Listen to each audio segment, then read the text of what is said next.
What is up, my friends? I know I said we weren't going to be live tonight, but we got back a bit earlier than we thought, so let's jump on and have a chat. Now, I'm not going to turn the 100-minute clock on tonight because, in all honesty, this could go 2 hours because I want to know how you guys are feeling about the current transfer situation at the club. I was reading an article earlier on from Sky Sports, and during it they were talking about what Liverpool are doing, not doing, and yada yada.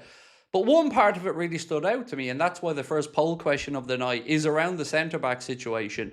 They said that Liverpool don't view the centre-back situation as a priority in this window, even though the article was about the idea that Gomez could miss the start of the season and that we only have one fit centre-back at this moment in time, senior centre-back. So I thought I'd ask you guys, do you agree with the club stance, because this is what's been briefed to journalists, that centre-back isn't a priority in this window? I think anybody that says no to this is a lunatic, quite frankly. But for me, not only is it a priority, but the state of this window is nothing short of a disgrace so far for this football club. And for a new manager to come in and not be backed, it's just not good enough. And then look, I'm going to give you my take on all of this as always tonight. And I'm starting to see things about 100 million spent already this summer. All that's garbage.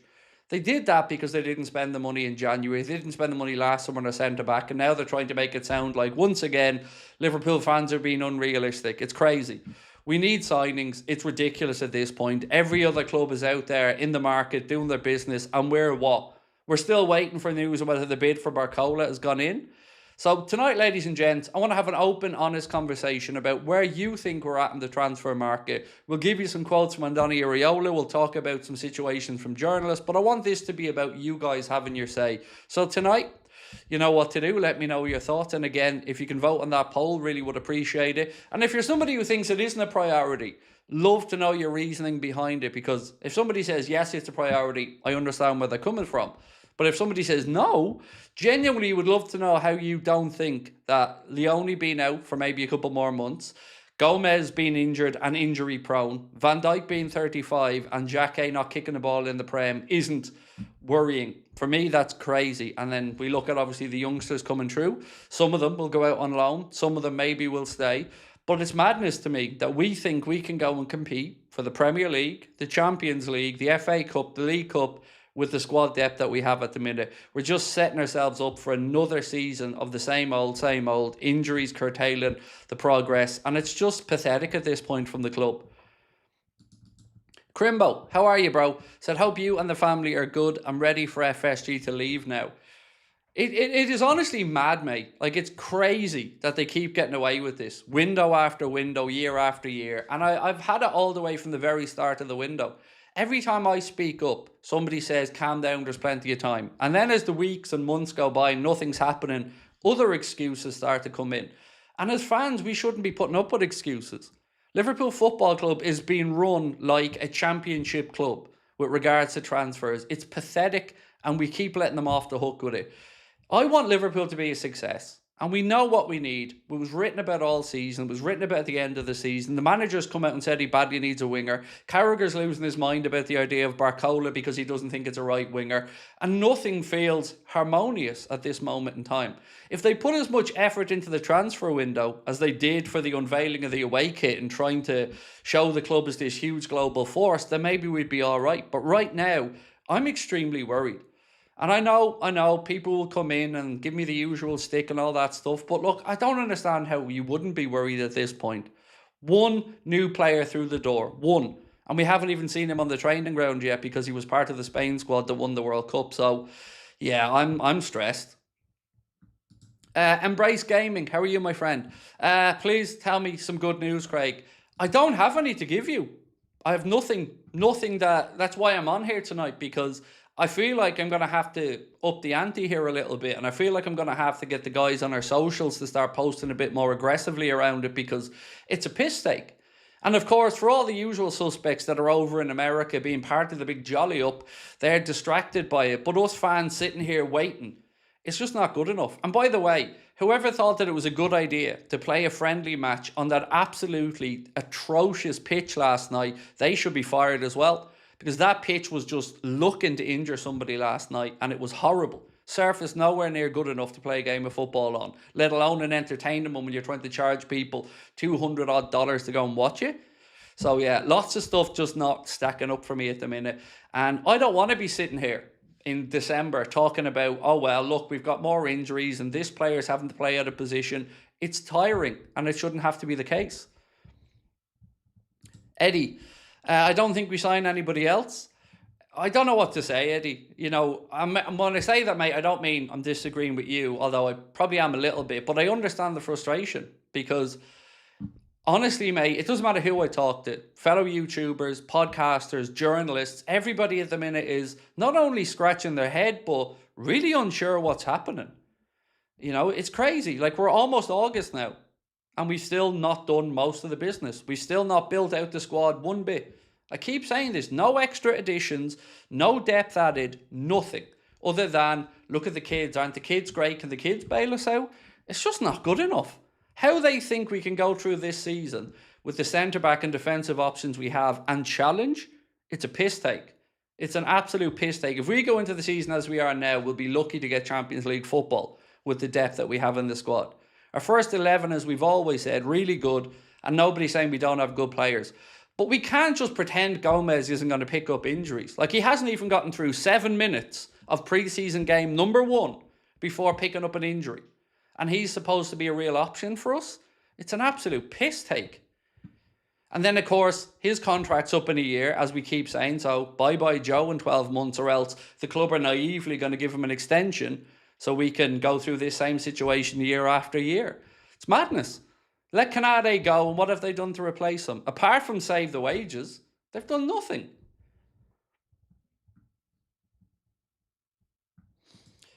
John, how are you, bro? Hey, Craig and Connor. Good time at the Yankee Stadium. Not the greatest game and not the greatest venue to have it. At least I could say I saw Liverpool play next goal, Anfield. Well, I'm so glad, mate, that you had a good time. It was. It's always lovely to see the Reds get to see their team, you know, whether it's over in America or Australia. I agree with you on the venue. I think the pitch was awful. I don't think it made for a great atmosphere either, really, because of how far away some of the seats were. But I'm glad you enjoyed it. And look, at least we got through that one with no new injury concerns as well. And we got to see a goal in the end, although, you know, that was it was hard going watching that one. But I'm glad you enjoyed it, John. We're all a little frustrated and impatient, but we have to believe signings are coming. But let's just go right back here for a second, bro. And thank you for coming in, by the way, Kev. I don't think we're being impatient, Kev. I really don't think that's the case anymore. You know, the window opened in June. So go back from June to now nearly August, and we've brought in one new player. I know Xhaka was agreed in January, so I don't count that one as being a deal they got done this summer. So I don't think it is impatient anymore, mate. What are the excuses for it not being done? Because when you've got the club briefing journalists, like we said a few weeks ago, and you don't have to take my word on this. Like, I'm telling you things that you can go back and look at yourself. The club said that everything was ready. All their ducks were in a row. They love the release clauses because it takes out negotiations. And what have we done? Genuinely, what have we done? Every day we get up reading about we're going to put in a bid for Barcola. We're preparing a bid for Barcola. But we're no further along. Nothing has happened. And Barcola's just one signing that we need. We still need a right back, a centre back. Need to figure out what's going on in midfield. Apart from Maka getting his new hair, we need to figure out what's going on in midfield. And that, again, is before we build out the squad. And we can't just build out the squad with kids because FSG are cheap. Yes, you can bring through a couple of kids, no problem. But they can't be the thing that builds out the squad as you let high earners walk out the door for nothing year after year after year after year. It's crazy. And we've another 11, like I keep saying, that's going to happen next summer. Itachi, how are you, sir? Evening, my friend. How was dinner? It was nice, thank you. Yeah, we just went to a local Chinese. It was nice. It was just nice to have a bit of time, all of us together. You know, it's we're always in and out. Daughter's work and our son's at school. Mrs. is at the gym. So it was nice to just have a meal together. I want to know what in Iriola's mind right now. For now, I don't look forward to the new season. Please change my mind. So this is where there's good and bad. We get to look forward to the new season because we're going to see a better brand of football. But that doesn't give the club, again, carte blanche to be cheap. And that's what's happening right now. Again, we told you the other day about the net spend over the last 5 years. We're sixth on that list. So all this gobbledygook about Liverpool not having the ability to spend money is bullshit. It's a conscious decision that FSG don't want to spend it, but the manager's going to see the brunt of this. Let's look at it again with the fact we've got Frimpong at right back, who's nowhere near good enough at right back. Bradley's not available at the minute, he's out injured. And Ramsey, we don't really know enough about. So the options at right back are paper thin. At left back, we've got Costas, who I'm going to keep saying isn't good enough, and Kirkes. Centre back, a 35-year-old captain who played every minute of last season and a World Cup. So we have to hope he doesn't pick up any injuries. We've loaned Nallo, so he's gone. Canade's gone. Gomez is already injured. Giovanni Leone won't be ready for a couple of months. And Xhaka hasn't kicked the ball yet. So we've got two centre-backs, Xhaka and Van Dijk, and we're supposed to believe that they can go through 4 competitions, the guts of 60 games, and internationals without another injury. Don't buy into this, folks. It's going to happen. We're going to get fucked, and we're going to be short of players. Be realistic. Today, what happens?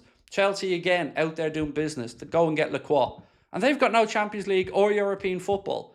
And they're out there moving mad. They're out there bringing in Morgan Rogers. They're out there bringing in Lacroix. It's crazy. And we're being left with crumbs from FSG and we're supposed to be happy about it? Or I'm supposed to be patient? Patience is running thin, folks. There's 3 weeks till the season starts. And as I keep saying, you cannot get back these days that they aren't training. You can't get them back.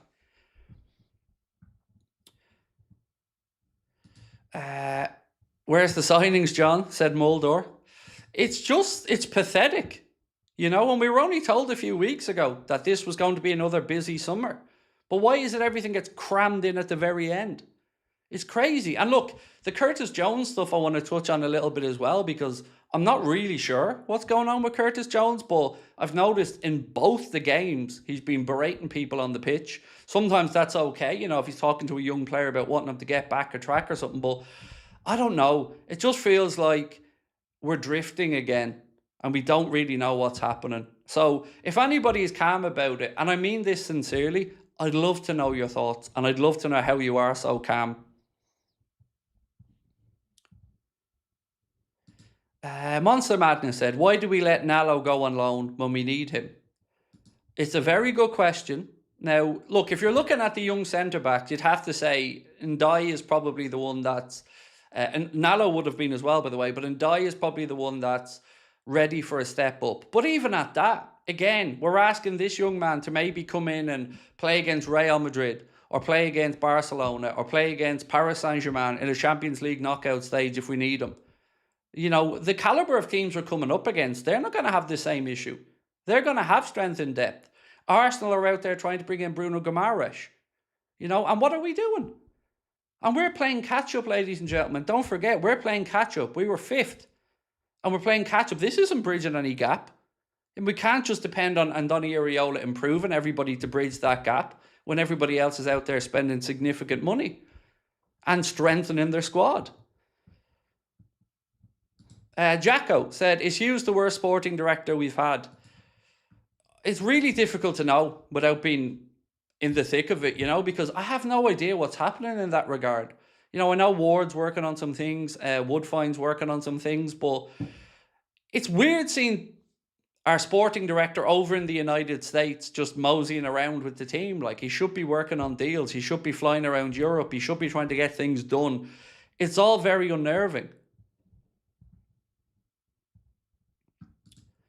Roger said, I never understand why the World Cup isn't used to sort deals with clubs and sort of deals with players after the World Cup. It is. Just people use it as an excuse, Roger. And I said it all the way through the World Cup. We signed somebody during the World Cup. So any of these excuses that we couldn't do that because the World Cup was on is just nonsense. For a couple of reasons. One, not everybody was at the World Cup. There's plenty of good footballers around there whose countries didn't qualify, or players who weren't getting much game time. So the World Cup is just a handy way for people who don't want to call out the club to justify nothing happening. But it's just not good enough. Absolutely not good enough. And if we're going to get the excuse that they had to pivot late because they brought in Andoni Iraola, I'm not accepting that either, because you should have sacked Slot way quicker than you did. So whichever way we dress this up, it's a piss take. We were told not 2 weeks ago that the club aren't going to fall into the same trap at right back. Well, what have we done to resolve it? If we're not going to play Szoboszlai or Jones or somebody there, what have we done to resolve the situation that we were promised wasn't going to happen again? It's crazy. It is absolutely crazy. Stevie Boy, and Roger, thank you as well, by the way, mate. Appreciate your super chat, sir. Stevie Boy said, have Liverpool put in a bid for Barcola? Honest answer for me is, I do not know. I do not know. Roger, this one's went in twice, mate. I'm not sure if that was an accident or not. But thank you. I don't know, Stevie Boy. Like, there was talk of it being readied for the last 2 days. So at this point, you would have to imagine probably. Because something that does play into our strength here is that Akliouche, that deal is agreed. So PSG have finally agreed a fee with Monaco for Magnus Akliouche. Like we said to you, he was going to go there. So they've got one player in the door. So hopefully that leads to us being able to push ahead with Barcola. But I'm going to just ask a question that so many of you guys have asked me every night is, why are we incapable of working on multiple things at once? And what have we done for the 2 months that the transfer window's been open? We haven't even sorted outgoings really either. So what have we done during this window? We've given Dom a new deal. We all love that. That's great business. We've brought in Victor Munoz. And again, I would say we all think that's smart business. But it doesn't solve the issues that we had at the end of last season. It doesn't sort out the futures of Elliott. It doesn't sort out the futures of Jones. It doesn't figure out what's going to happen at right back. I don't know. None of us want a season like last season. And I'm not just talking about the style of play. I'm talking about the fact we weren't really seriously challenging in anything. And we can't have that again. Why do I have a problem with Tsimikas? He's good. I don't have a problem with him. I'm just being realistic. If he's so good, why didn't Roma want to buy him? Why didn't he even get in over there? And why did we let him go in the first place? So you can sit there and say to me that he's good, but you can argue that he was third choice behind Costas and Robbo. So why is the third choice option good enough for us when he isn't good enough? And another one, his contract's up in a year. So what are we going to do there? Let him go for nothing next summer or sign him up again for the longer term? We should have sold him, brought in some money and brought in somebody else. So I don't know what delusional world you're living in about Costas, but I don't want somebody that can't get a game at Roma potentially having to be our left back. It's not good enough. He wasn't good enough before. He isn't good enough now. And I'm not going to be moved on it because he isn't good enough. If he was that great, we wouldn't have shipped him out, would we? And now again, we're left having to take the scraps off our own table. Do you not find that weird? Like, we went from promoting our third choice to our second choice and letting our second choice go to Spurs. That's not very good in my opinion. And it's cheap yet again.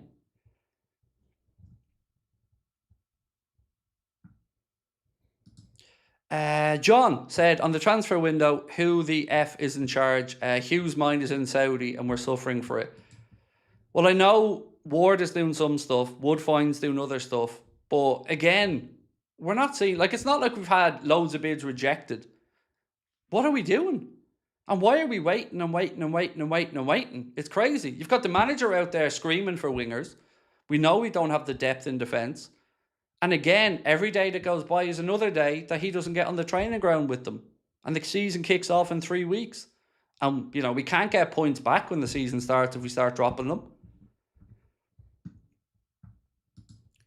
Mario said, Craig, I'm so tired of FSG's poor planning. I don't know what to say, because some people don't think it's on FSG. Some people think it's on the sporting directors. To me, ultimately, they're both the same thing.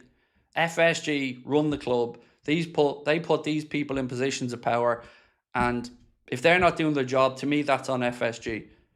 When it comes to the playing side of it and the coaching, that's on Andoni Iraola and his coaches. But I don't know. It's crazy. It's crazy how they keep getting away with it. And so many people, yet again, are playing the be calm, you know, plenty of time. No, there isn't. There isn't.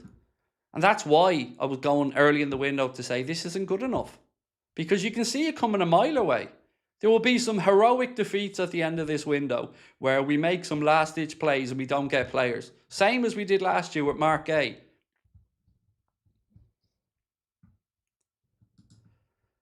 I think a lot of transfer news has been overshadowed by Barcola, like the Munoz deal came out of nowhere. I'd like to think the same.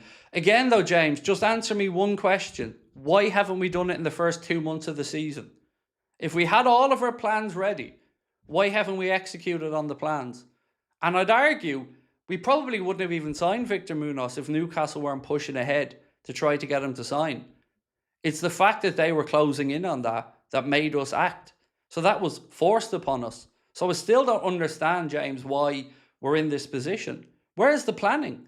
Where are the targets? Where's the list? Because everybody had a fucking list for wingers when the window started. 6, 7 names on the list. Everybody. And now those names are starting to be picked off bit by bit. You know, Diamonde going to Madrid. Buzamana Torre gone to Newcastle. The names are starting to dry up on the list. And now we've got Arsenal potentially coming in, trying to battle for the situation with Barcola, because they finally copped on that they were getting fleeced by Vinny Jr.'s crowd, who had no more interest in joining Arsenal, just wanted a deal with Real Madrid. So they're now turning around and going, well, we need a left winger. Let's move for Barcola. And if they want to move for Barcola, what's that going to do to the price? It ain't going to put it downwards, is it?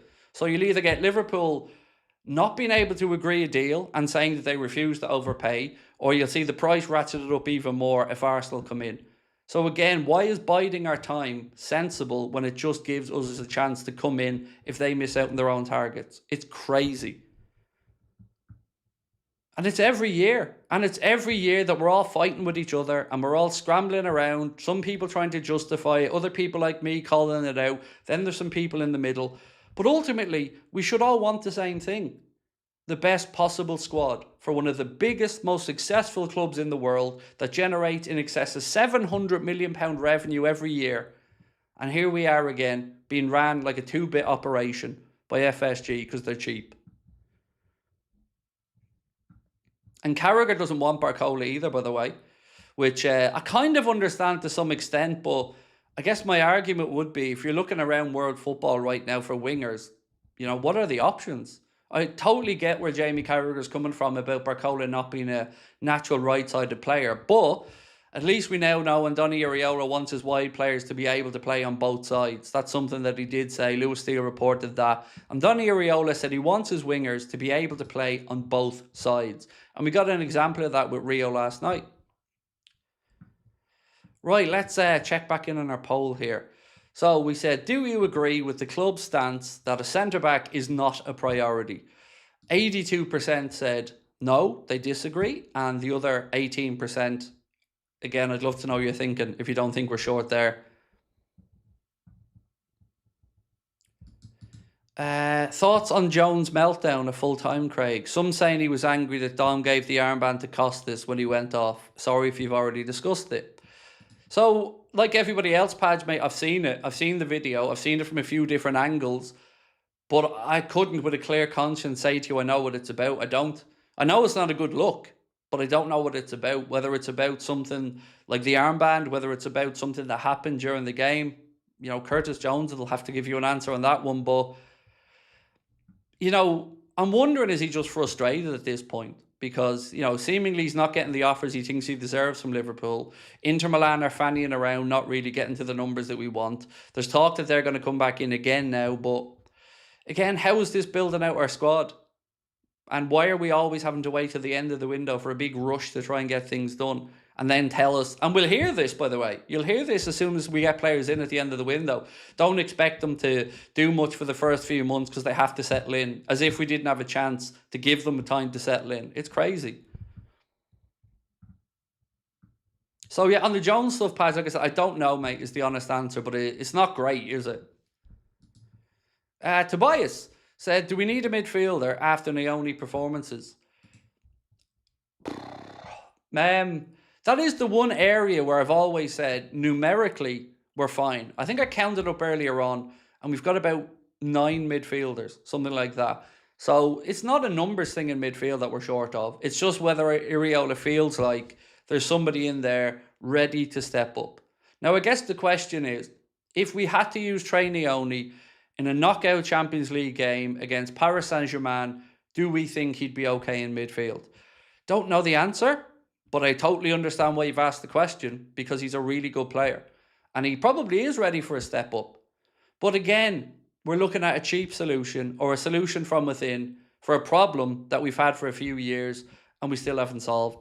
So I don't know. It'll be up to Andoni Iraola. He's probably one of the youngsters that I'd most understand being promoted up to get first team football regularly, because not only does he look like he's gotten bigger, he certainly looks the part out there as well. But it'll come down to what Iraola wants from his midfielders.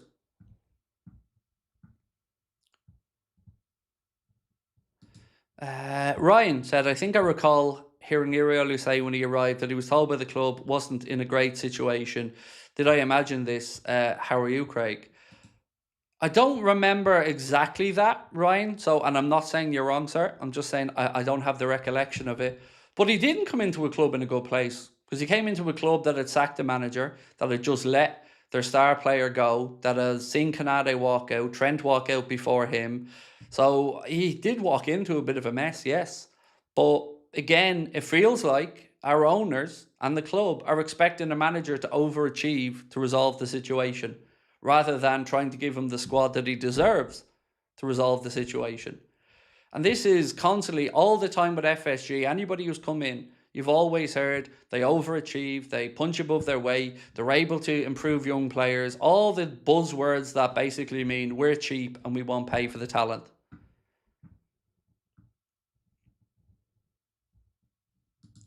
Turkoman said the squad depth is practically non-existent. You're not wrong, except for midfield. Midfield, I'll never say we're short of bodies in. I think it's very fair to say we've got enough bodies there, but it could come down to what Iraola wants from the profile of midfielders that he has. But he knows he needs a right back. He knows deep down he needs a centre back. Like, how can we let the club away with Canade going and doing nothing? Genuinely, like, that's a question I'd love to ask anybody in the chat. How can we let the club off the hook with just saying Canade can go and that's the end of it? Because remember this before you say to me that Jacquet was the Canade replacement. No, he wasn't. Canade they were still negotiating with to try and get to stay. They couldn't agree, so they were happy to have another senior centre back, but they couldn't agree a deal. So, and we said at the time, when you let him go, that's fair enough. That's the club's choice. But you've got to replace him. And we aren't. So we're just making it harder for ourselves. And again, they're saving money.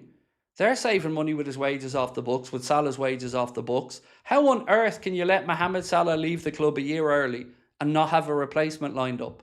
And I mean properly lined up, ready to go. Not we think we might have. Because you could have kept Mo. Mo could have still been a Liverpool player right now.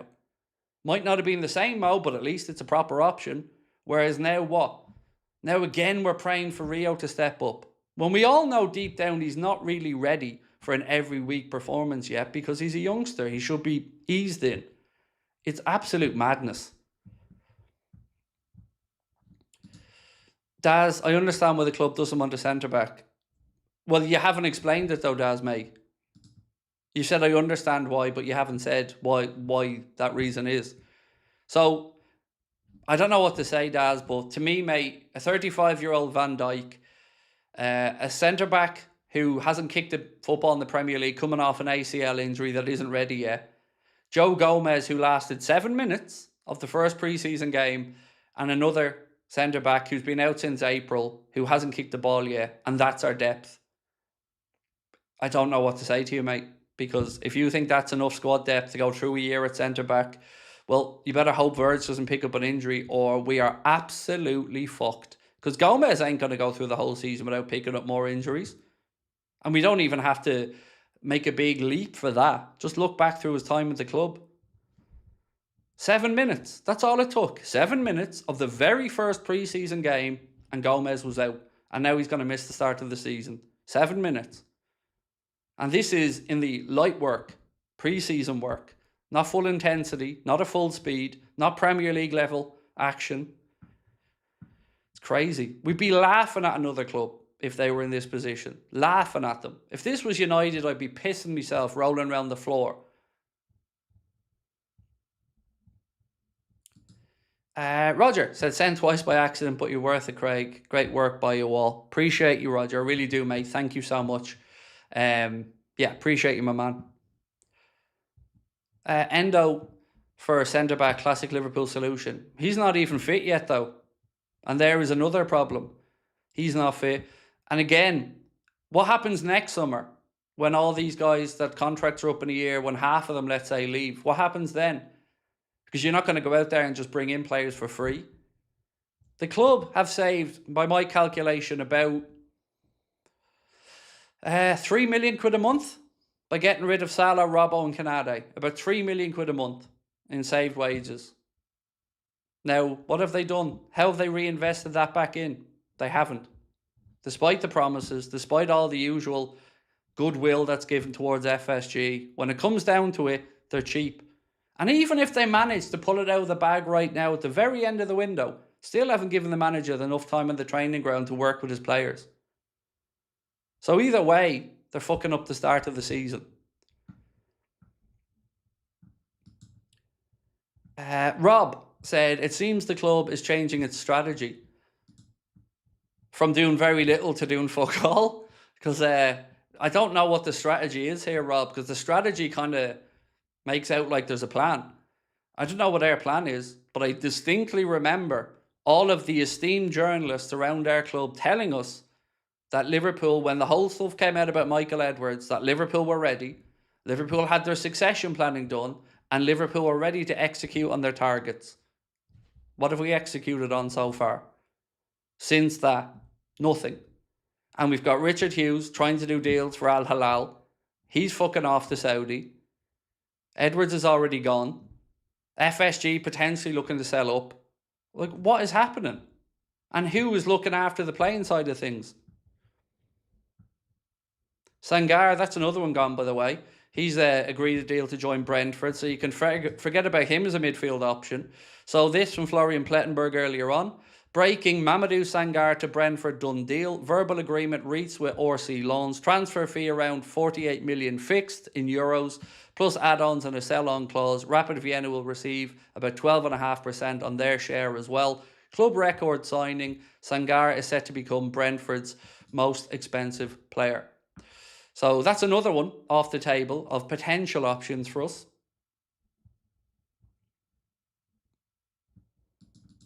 David said, WTF is going on with Liverpool? Same old, unfortunately. Plenty of ball tickling, but ultimately when it comes time to the emptying of said nutsack, sorry, this is going down a dark avenue, here we are. Right, Matthew said, my question, whoever is in charge of the transfer, how long does it send a bid? Exactly. And why do we wait so long? Right, I'm like, I'll give you Barcola. I'll give you that one to say that that's going to take time because PSG had to whatever. I'll give you that as a gimme. So we can park up Barcola for a minute. What are we doing at centre-back? What are we doing at right-back? Where's the utility forward that we were talking about? And where's the building out of the squad? So let's get our minds out of the first 11 for a minute and ask, are we building the squad depth? No, we're not. So whatever way you want to look at it, from a first 11 perspective, from a squad depth perspective, we're not building anything. We're again seeing players leave and allowing players to get into the ends of their deals. It's crazy. Angie, always lovely, my friend. I hope you're having a lovely summer thus far. Nice to see you in. Craig, you're looking amazing. I'm very upset seeing other clubs doing business. We're just starting. FSG, please go. We do not compete. Thank you for the kind words, Angie. And look, I am ridiculously angry at this point, mate. I'm crazy angry because I really like the cut of Andoni Areola's jib, and I really like the energy he's bringing to the club, and I really like so many things. And I want this guy to succeed, and I want him to be given what we know we're capable of giving him. And we're not. That's crazy. And it drives me insane, Angie, because ultimately when the season starts, and it all does start to fall apart eventually, we're all going to be on here shouting and arguing, screaming for this, calling for that. But now is the time to do that as fans. Now is the time to have your say. Because the window's open now. We can solve things now. We can't do it when it's shut.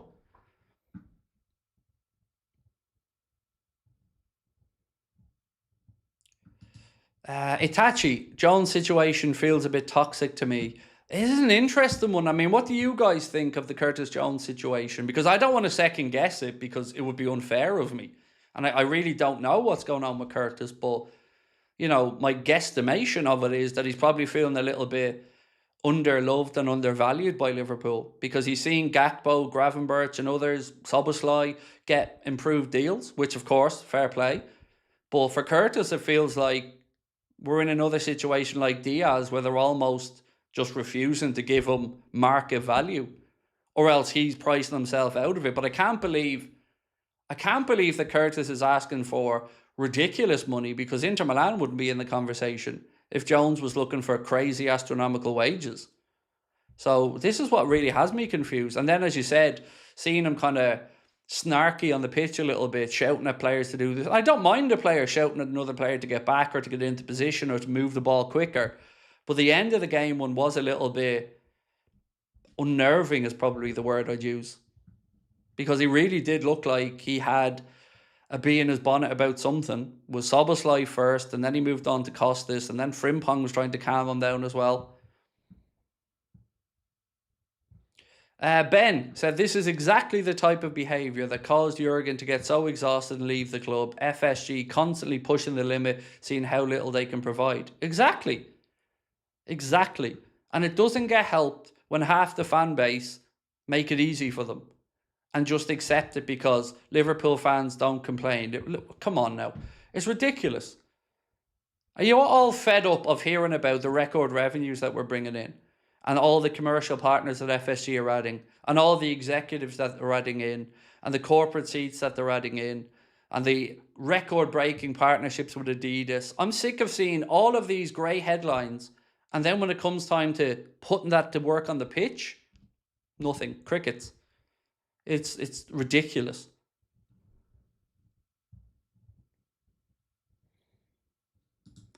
Curtis, it's hard to pinpoint a CDM within a reasonable price. Football and its prices have gone insane. I agree, though, we need to act sooner rather than later. The CDM position is the one I am most relaxed about, genuinely, because I can see some solutions in there, but I don't want to speak for the manager because I don't know how he's looking at the midfield. But definitely, I'm not thinking that we're lacking depth in midfield. It's always been about potentially the right profile of midfielder. Now, let's wait and see what happens there. But, I would be open to Nioni stepping up in that role if Andoni thought he was good enough. But I think the key in this, for me, will be what happens with Jones and Maka. What happens with those two, I think, will have a big say in how the midfield situation evolves. Because if we lose one of those two, I do think then you've got to go into the market and bring somebody in.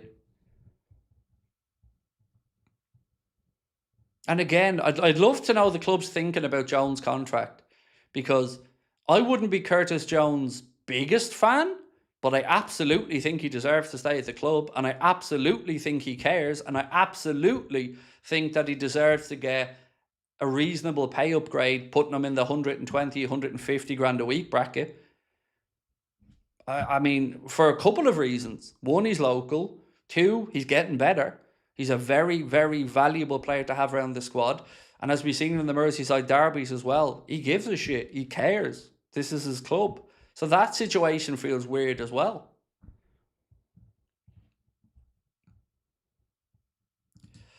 We currently have one free space in the squad. What can we do with Endo, Chiesa, Costas won't leave? We don't have one free space in the squad. I think what you're trying to say is we've got one free overseas space in the squad. I think that's what you're trying to say, and you aren't wrong. But like you said, sell some of those players that are on the periphery, like Costas. Because if we don't sell Costas, we're either going to have to extend him or he leaves for nothing next summer. And I don't see how that benefits us in the long term either. Endo, yeah, sell. Look, there's some of these players that I would sell. Like Elliot, I don't know what's going to happen with. But I wouldn't be letting any of like Elliot, Costas, Jones, Gomez, none of them should be walking out the door for free. If you don't think their long-term futures with Liverpool, we'll sell them now. Well, you can get some money for them. And then use that money to invest in the future. But doing nothing and just letting them run down their contracts, how are you going to have a player invested in the season? Like, let's say Jones or Gomez as an example. Let's say the club say to Joe, you're staying, and he sees out the season. We all know what human nature is when it comes time towards the end of the season, any muscle injuries, strains or anything like that, when your next big move is on the horizon, you're not playing through the pain barrier. You're not putting in that full commitment.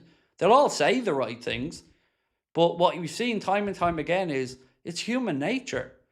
So if you have a player and you want these guys to buy in, but you don't want to keep them around and you don't want to extend them, and you're not meeting their expectations of wages, why do we expect them to have the same buy-in? You know, sometimes you just have to remove all the waffle out of it and just try and think about it logically.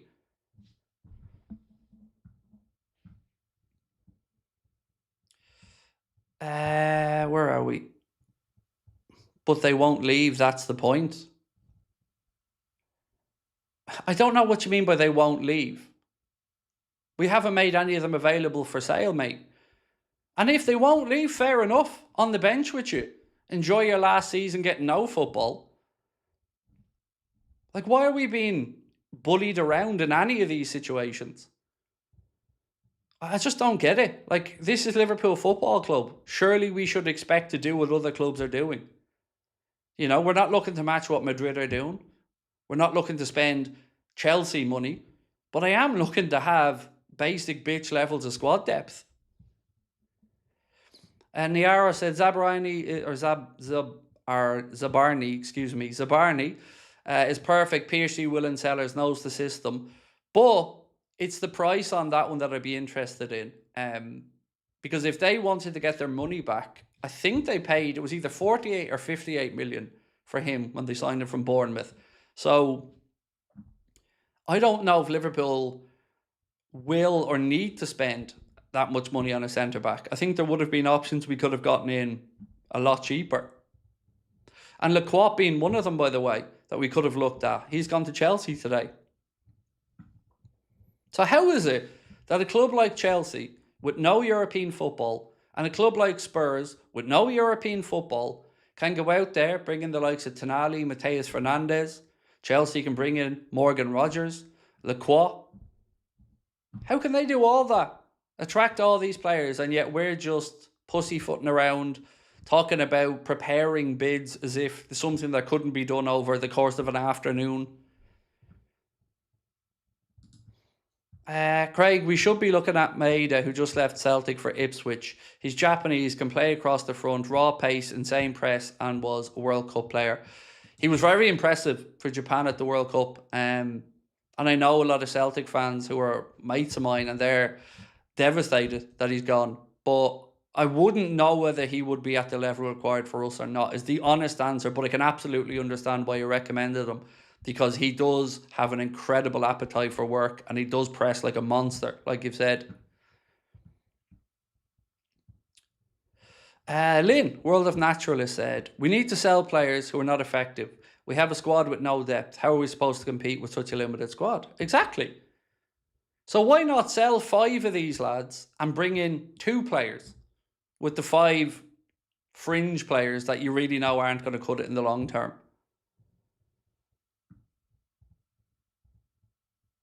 Don said, Slot is gone. This could be so much worse. Iriola seems calm and focused.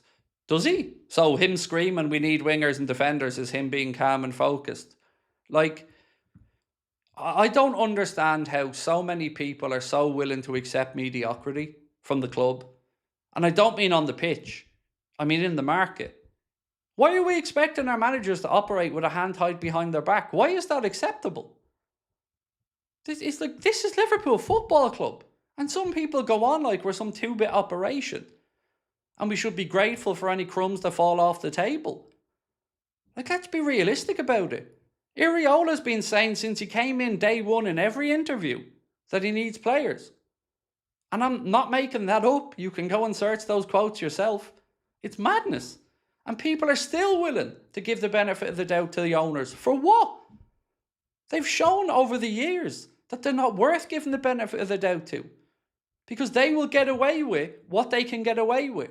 They will spend as little as they possibly fucking can And as long as that Champions League revenue keeps coming in, they don't give a fuck. They don't. So how can we be calm about it? Last year was a disgrace, an absolute disgrace. And the fact Slot stayed in his job that long is an even bigger disgrace. I think things will happen after the US tour. So why though? Why? Like, I think, but I thought it was happening after the World Cup. Then after the World Cup, now I have to wait for after the US tour. So what you're saying is we have to wait till 2 weeks before the season starts before we start the bidding process. Never mind the fact that we have to train these guys, tactically get them up to speed. You know, the transfer window was 13 weeks long for a reason. If we don't want to take part in the transfer window for the last 3 weeks, then just say that. But it's 13 weeks long, and that's the time you have to build out your squad. And we're constantly told about the data nerds and all of the recruitment and all of the research and the 500 staff members and all the databases that they have and all the AI systems and all the intelligence. For what? For what? To do fuck all? You know, put us, any of us in the job. I'll sit there and look at computer screens all day if we don't actually have to fucking do anything. It's ridiculous. Absolutely penny pinching cheapness yet again from the owners.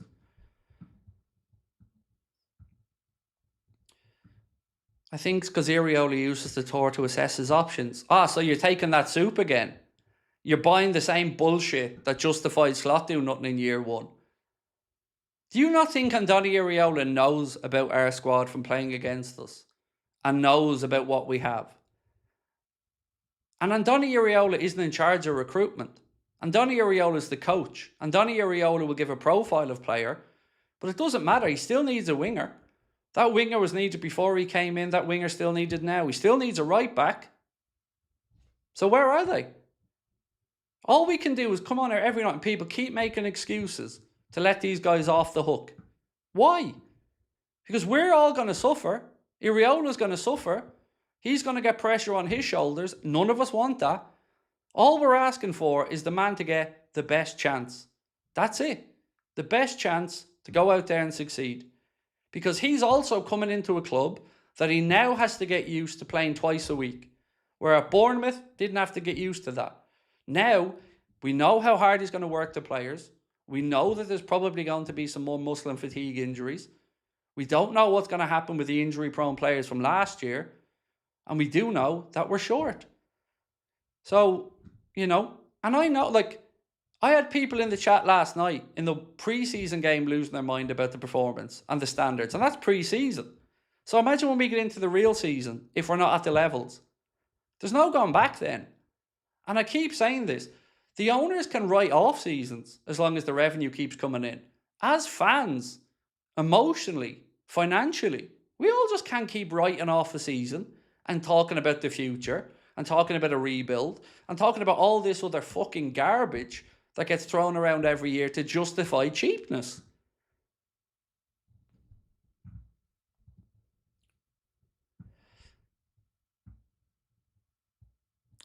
Yes, he said he needs wingers. And no, if I was Iriola, I would like to see you playing a system before deciding where I want players. Yeah, but you're missing the point of this, Oscar. You don't get to decide if you're Iriola on the players. You're ignoring the really big elephant in the room, bro. He doesn't get to dictate the transfer window. He's a head coach. Look up what a sporting director does. He's the one that's in charge of recruitment. He's the one. And again, Iriola could have been brought in far earlier if they just binned off Slot, or at least they could have started preparing far earlier. But they sat on their hands like cowards and didn't do what needed to be done. They gave Slot the benefit of the doubt for game after game, week after week. So it's got nothing to do with Iriola because he's not in charge of recruitment. So if we're going to have the conversation, we need to have it from a basis of fact. He doesn't get to deal with the transfers. And you can go back and look. Historically, he doesn't like to get involved in them. So it's got nothing to do with assessing anything. And all of these young players would have been well assessed by now because he's been working with them longer than anybody else because they were the first ones back. So again, all I'm hearing is excuses. But what we're not seeing is transfers.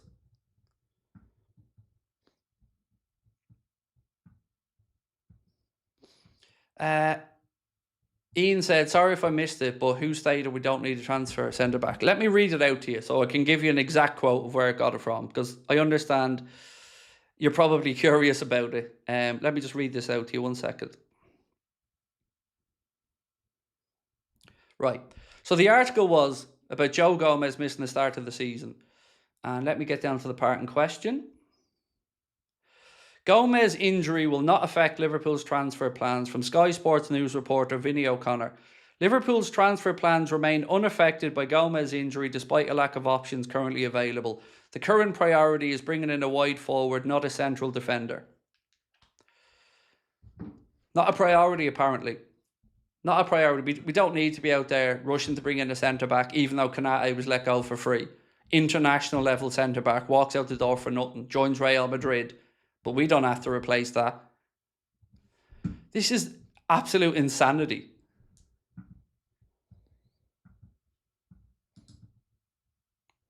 Sahil, how are you, my friend? Said, I'm not sure who the first report was from, but Ezri Konsa and Tomori are being looked at as higher priority after Joe's injury. Do you think either or both would be good for us? Konsa, I'm unsure on Konsa, but I'd be more open to him than Tomori. But that would be because I've seen more of him than Tomori. And I've had a couple of people say to me about Tomori over the last 2 days, but I really haven't seen the links myself when I've gone looking for them. So I don't know if people are putting 2 and 2 together or if I'm just completely out of the loop on it, which is absolutely possible. But again, when you're seeing like those reports that it's not a priority for us, then what is a priority? Because you don't just work on one deal and that's it. The priority is a wide player, so we're going to justify doing nothing for the whole window, searching for this wide player. That's crazy. And what happens? Just say we shit the bed with Barcola. Just say for whatever reason that doesn't work out. PSG don't budge on their price or something. Somebody else comes in. Anything could happen. So if we didn't get that one done, big if, but if we didn't, what happens then? The priority is still the same. All the other positions have still been ignored. I don't know.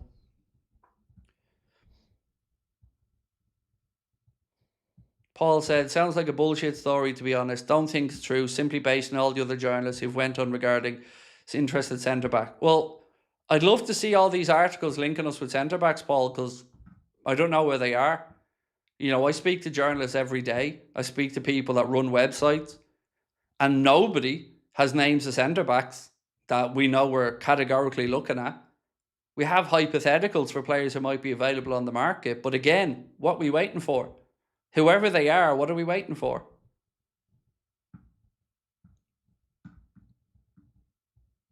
$13-week window. And here we are, just about to go into August. Season starts in 3 weeks. And we've brought in Victor Munoz for 35 million quid. That's our business so far. When every single one of us, to a man, woman and child, said at the end of the season about what we needed. Squad depth, pace, a right back. And now all of a sudden, when we're in the heat of it, when it's time to do it, people are making excuses of them again. I really don't get it.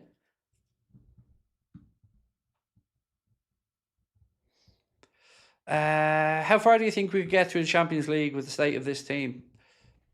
It depends on injuries is the honest answer, because I've always said our first 11 can probably just about compete with most teams. But then you have to take into account the season, the fatigue, the high intensity running, the World Cup for some players, rotation. So it's really difficult to say.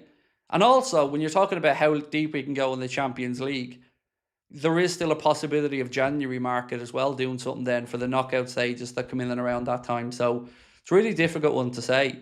But again, let's just look around the league right now. Premier League for this season. At the moment, there's only 4 guaranteed Champions League places.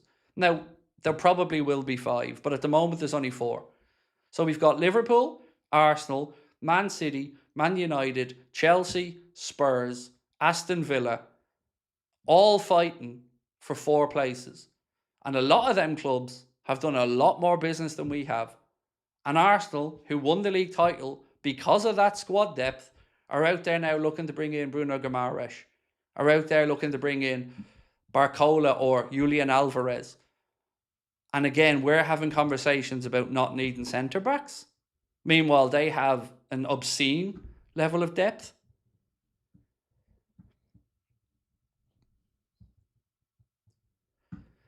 Paul said, Kunde, those links were about 5 days long, Paul, and haven't come up since.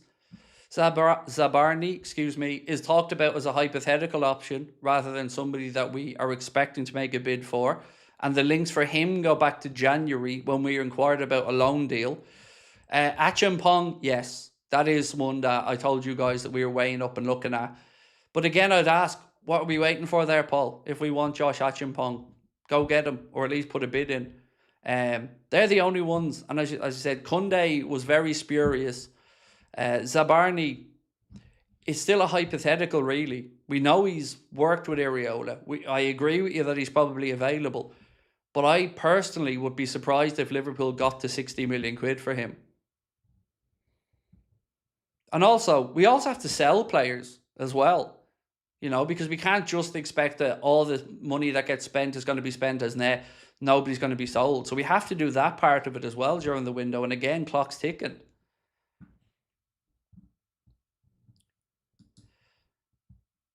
Cal said, from a business perspective, it made sense to have a marquee signing done way before the kit launch to boost sales. Smartest guys in the room. I know. It's crazy. I did read out something to you guys yesterday, though, that was insane. So the first Adidas home kit, the very first one from the new deal, comparing it to the last year of the home kit with Nike, it sold 700% more. That is crazy. So it shows you the excitement and the appetite that's there. And we're getting 60 million quid a year from that Adidas deal. And then we've got all the other things that we keep getting told about. So where is it all? And let's not forget the money that's gone off the wage books as well, folks. Yes, there have been extensions for some players as well. But there's some big earners moved off the wage books here as well, including the highest ever earner at the football club. And we haven't replaced him yet. Glenn said, Arsenal talk about buying players, while we talk about not needing players. We talk about trying to justify overachievement. That's what our aim is here. Hoping everybody can overachieve. Not even just achieve at their level, but overachieve to be in the mix. That's a worrying thing for me.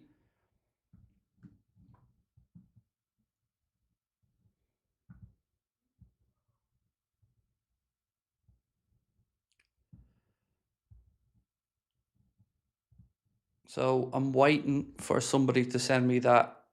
1 second.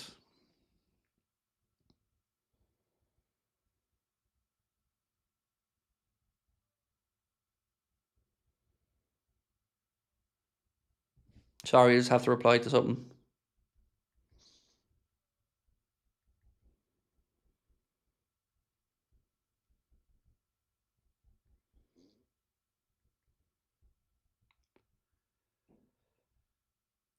Okay. Sorry, just had to message back a journalist. So here it is. Thank you, Keno.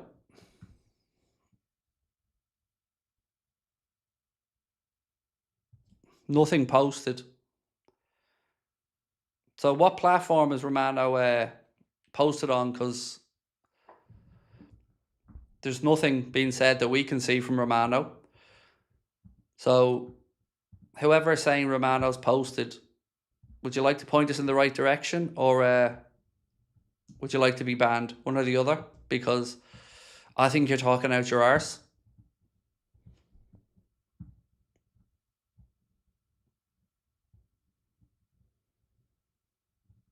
Yeah, exactly. There's nothing. So thank you for clearing that one up.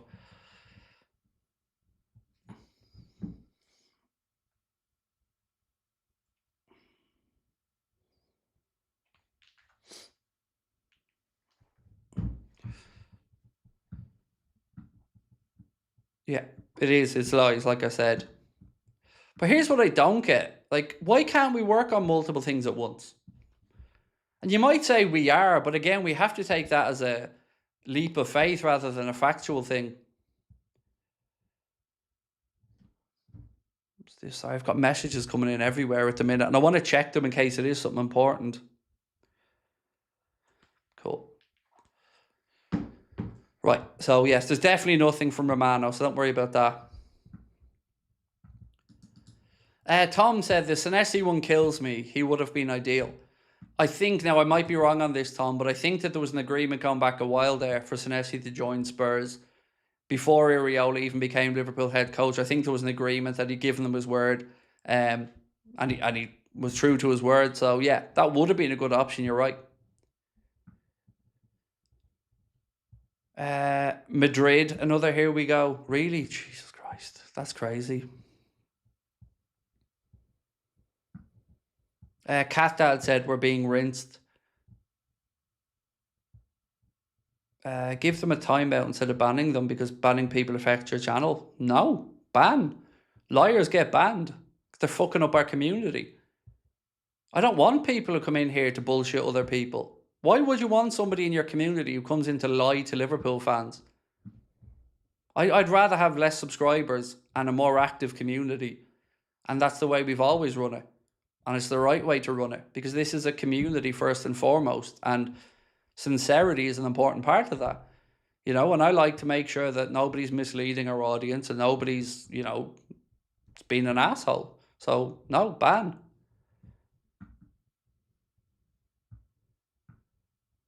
Alex said, Craig, there's talk of Gakpo being sold and Barcola is the replacement. Barcola, if Gakpo gets sold, we have to get another winger. Like, we just have to. Now, I'm not saying there isn't a world where Cody maybe gets sold this summer. You know, we've talked about Spurs and others being interested in him. But that would have to be a case where Liverpool go and get Rayan or somebody else as well. Because we just don't have the bodies at the minute. And that's without the pace that we need and stuff as well. So whatever happens with Cody, I don't know. You know, it'd be unfair of me to say definitively one way or the other he's staying or he's going. Haven't got a clue.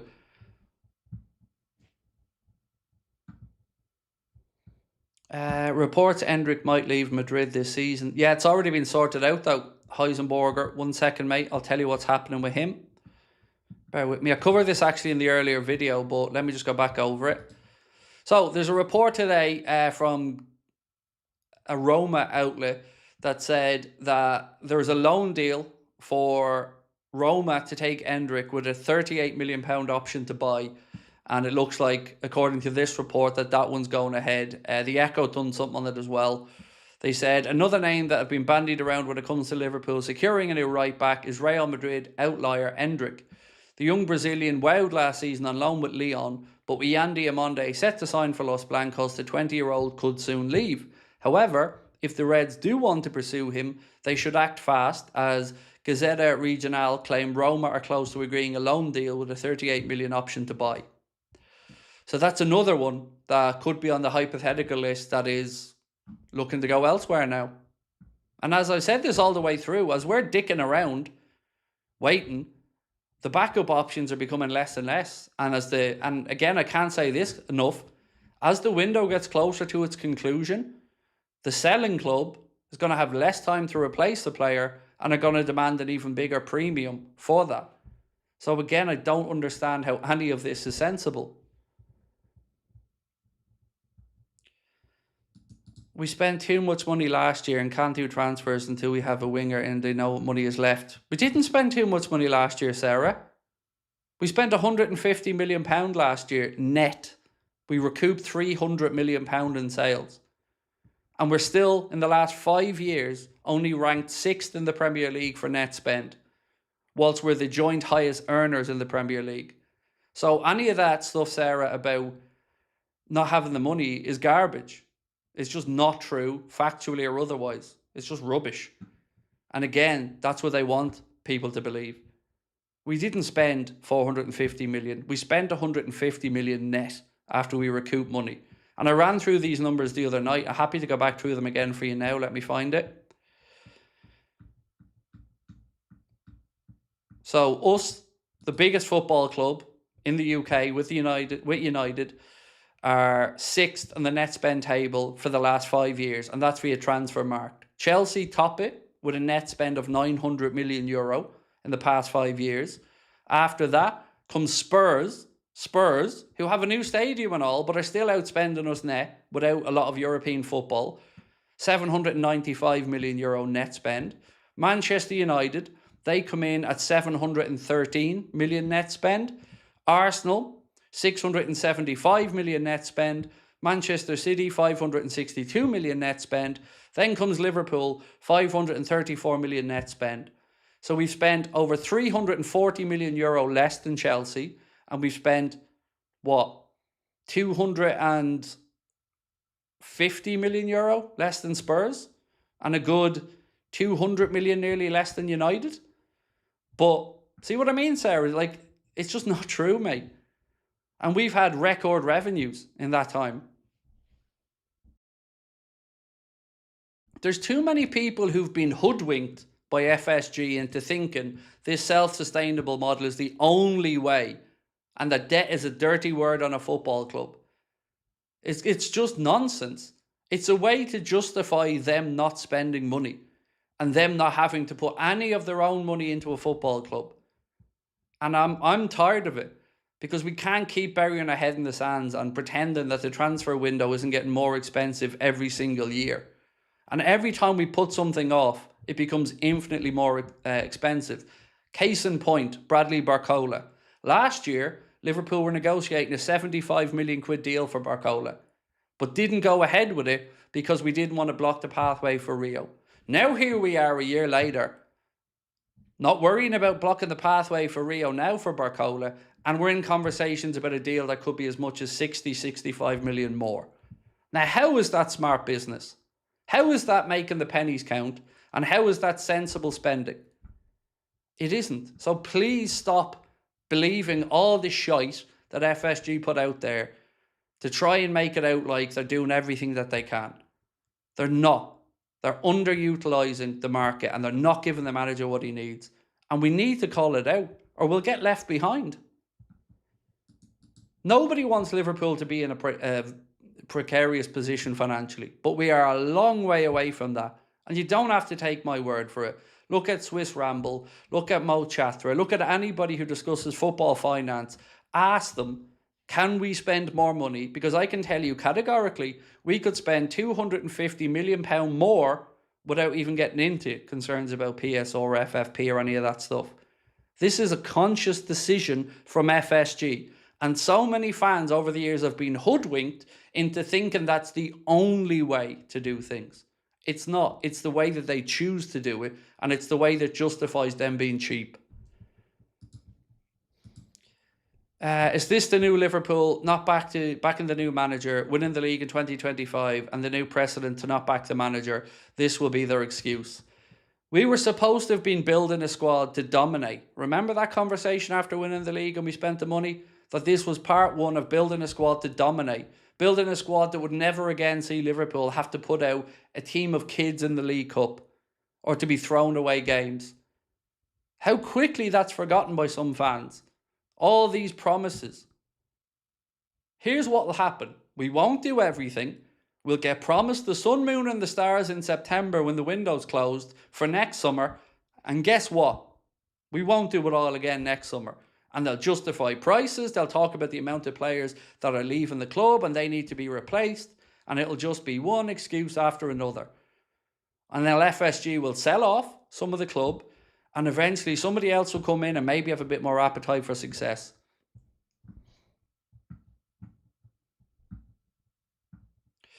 Roy said, if you're tired of it, go elsewhere. Do I need to remind you of something, Roy? You're in my community, mate. I don't have to go anywhere. You came here. So if you're tired of it, fuck off. Rather than telling me to go somewhere else, I'll do what I want to do, Roy. And I won't be dictated to by you or anybody else. Nor do I need your fucking permission to have a say about the football club I support.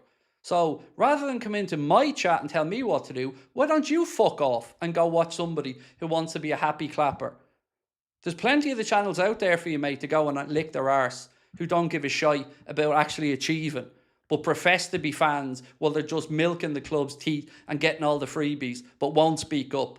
So no, Roy, I won't go elsewhere. Fuck you. Don't ever tell me what to do.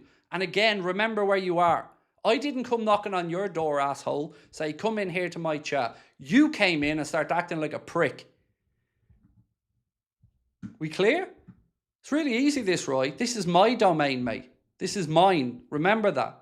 My community, my people, my opinions. Don't like it, no problem. But there's plenty of other places for you to go. And how dare I want my manager to be backed? How dare I? Who the fuck do you think you are? Telling any other fan if they don't like it to go away. Who the fuck are you to say that to anybody? Everybody's entitled to an opinion. Lots of people have disagreed with me. No problem with that. We can talk about it. But you don't get to dictate to anybody what they should do.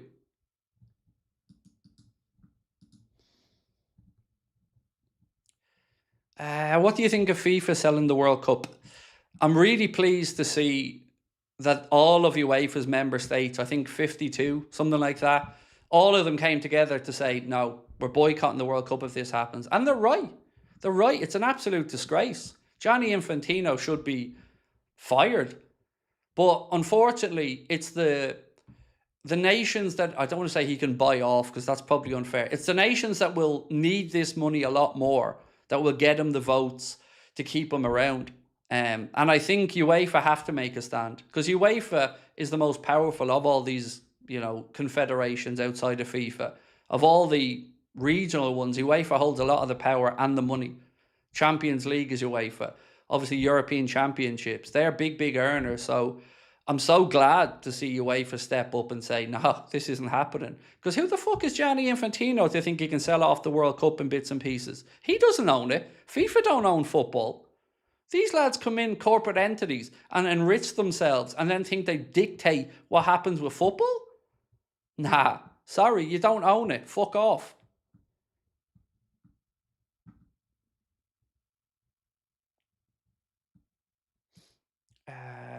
Why do people do this every live? I don't know, mate. What bothers me is we don't all have to agree, like we've said. We don't all have to agree, and we won't always agree. But I get a bee in my bonnet with people telling me either go support your local or stop moaning. No, I won't. Because I want this team to be where it should be. Because I care about it. And I care about it deeply, as do all of you. So rather than moaning at us and your fellow fans, how about getting onto the back of the owners and asking them to do their job and stop sailing their fucking yacht around Europe and flying their private jets? Do your job. Do your fucking job or sell up and piss off back to Boston.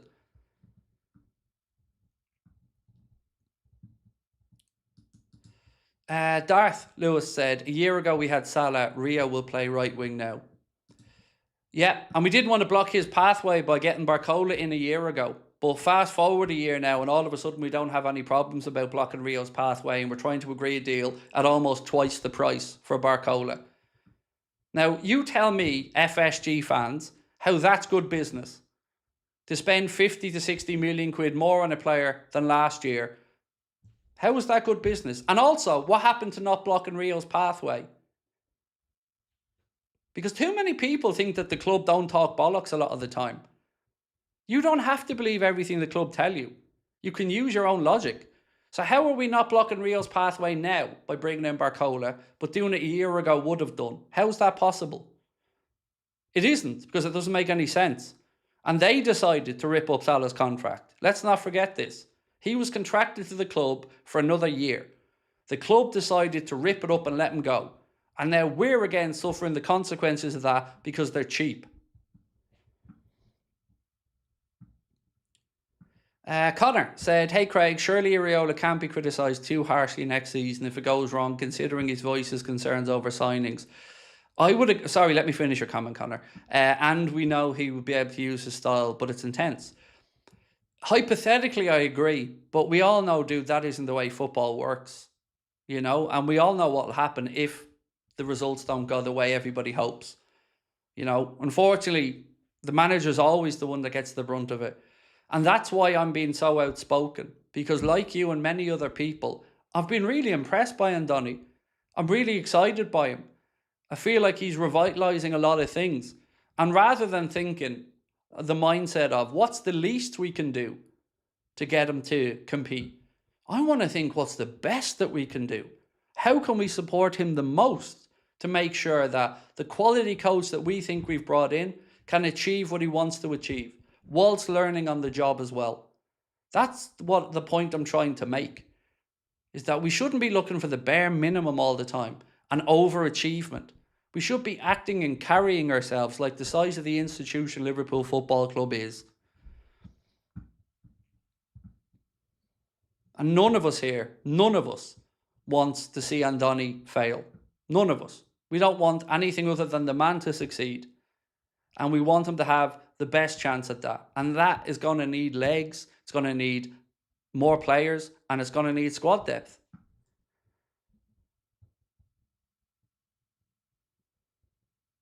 Murtaza said, if there's no option at right wing, I don't mind playing Rio on the right. I'm no problem with that either, dude. None. I think it's healthy that you can have players that can play on both sides. And I thought Rio was okay on the right last night.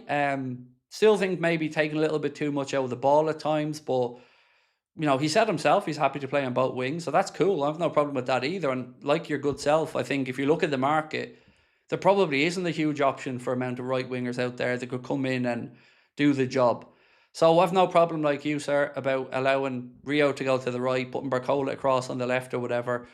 So yeah, I agree with you. But here we are again, mate, and still nothing. Like, where's the bid that they were preparing for the last 3 days for Barcola? Has it not gone in yet? Are they still trying to find how to connect the printer? I don't know. Like, it's all weird.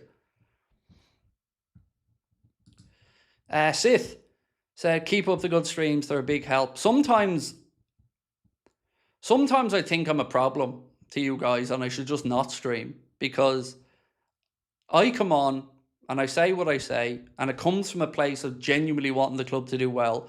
And every night I get handfuls of people just ridiculing me night after night, telling me I'm unreasonable, as if we didn't just live through what we lived through last season. As if all of that, the worst season that I can remember in living memory as a Liverpool fan, and I mean that sincerely, when you take into account the passing of Diogo, the season that we had, the fall off that we had, Arsenal then going and winning the league from under us, all of it was just horrible. And again, people are all of a sudden now brainwashed again into thinking, oh no, we're all good. All the issues we had last year will just magically melt away because we've got a different coach in. Still haven't got enough players. Still aren't doing what other clubs are doing. And I don't want to be talking about this in October, November, December, when there's no way we can fix it. It's madness. It needs to be done now. And if we don't do it, we're setting the manager up for failure, and none of us want him to fail.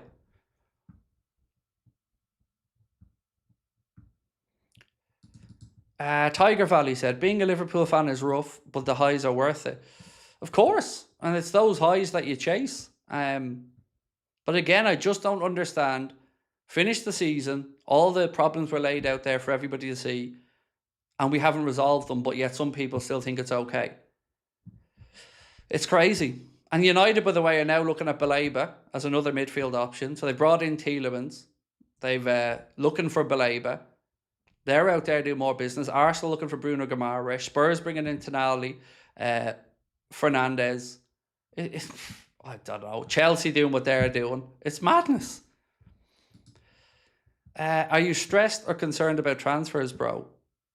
Oh no, in my personal life, no stress at all, dude. All good on that front. I'm stressed about transfers because, you know, we're running out of time. And yes, we might get Barcola done, but what about the other business that needed to be done? And what about potential outgoings that need to happen? It's just weird. It's just weird, like, as if the window hasn't been open since June. Then, like, everybody has a different excuse. World Cup. Nothing could happen in the World Cup. All right, World Cup's over. Now what? They're on their holidays. Everybody? It just feels weird. Like, it just feels like logic goes out the window at times. And how can we all get one of these executive jobs doing nothing but showing up at gallery openings and round table videos? Like, can I get one of these multi-million quid a year jobs to do fuck all? I'm sure we'd all love one. In a closer video of Jones-Dom, can Lippery Dom say, because I gave it Costas, and later Jones said, next time you don't give it him, you give it me. It's a very weird thing to get concerned about, Padge, isn't it? Like, if that was it, like you said, mate, if that was why Jones was upset, it's not really worth getting upset over, is it? And if it is, you can have that conversation in the changing room. It's a 2-minute conversation. You know, you don't have to go out there publicly with the cameras on you and fans in the stadium and start arguing with your teammates over not getting the armband in a pre-season friendly. Like, it all just feels so weird and so unnecessary. Drew, how are you, sir? Said, with Jones and McAllister looking to stay and Iriola wanting to work with Frimpong and Bradley, would a Barcola Rayan centre-back be a good window?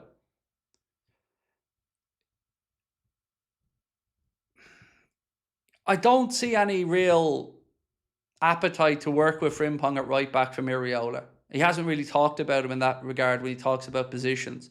I know we played him there yesterday and we've kind of had to, but he's not a right back for me. So outside of what you've said, right back aside, every other thing you've said there would be great. Don't know what happens with Jones Macca, like you said. I'm open to that being a fluid situation, but us not doing, one more wide player. It was Ian Doyle a few weeks ago that said Liverpool still want to do a centre back, a wide player, a utility forward. And then there's people trying to say, well, we might get a hybrid right back and centre back. Why might that be? Because it's killing two birds with one wage and one fee. It's cheap again.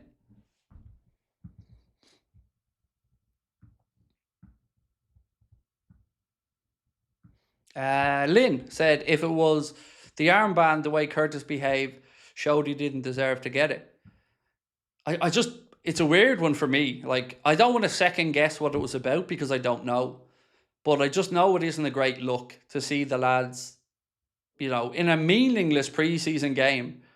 If it was about movement or a player didn't follow a pattern of instruction or the player should have got back to track, back to defend, something like that, I'll always understand in the heat of the moment out there on the pitch. But I didn't get the armband. It just feels a bit weird. You don't get anything extra for getting the armband for a few minutes. Like, it is what it is. Ben said, Frimpong is decent at best. He's backup quality in my mind, but Bradley has the same issues as Joe Gomez. Muscles made of paper. Agree. I love Conor Bradley. I love him. Love him, love him, love him. Have a Conor Bradley painting in the studio. Love him to bits. But it would be naive to think that we have any reason to think he won't pick up more injuries. We hope, and I would certainly put myself in the I hope camp, but we don't know it. And again, we don't know how Frimpong is going to get on this season when we thought we were getting a fairly bulletproof player because his injury record before he came to us last year was really good. So to see him have 4 or 5 injuries last year, repeating of the same one, you got to ask why that was. Was it the training methods? Was it the step up in intensity? I don't know. But I do know he's not solving the right back problem, and we still haven't solved it. And we won't have anybody for right back for the start of the season. So if the answer is either going to be we play Calvin Ramsey there, or we put Curtis Jones back in there, how is that any different from the things we said we weren't going to do?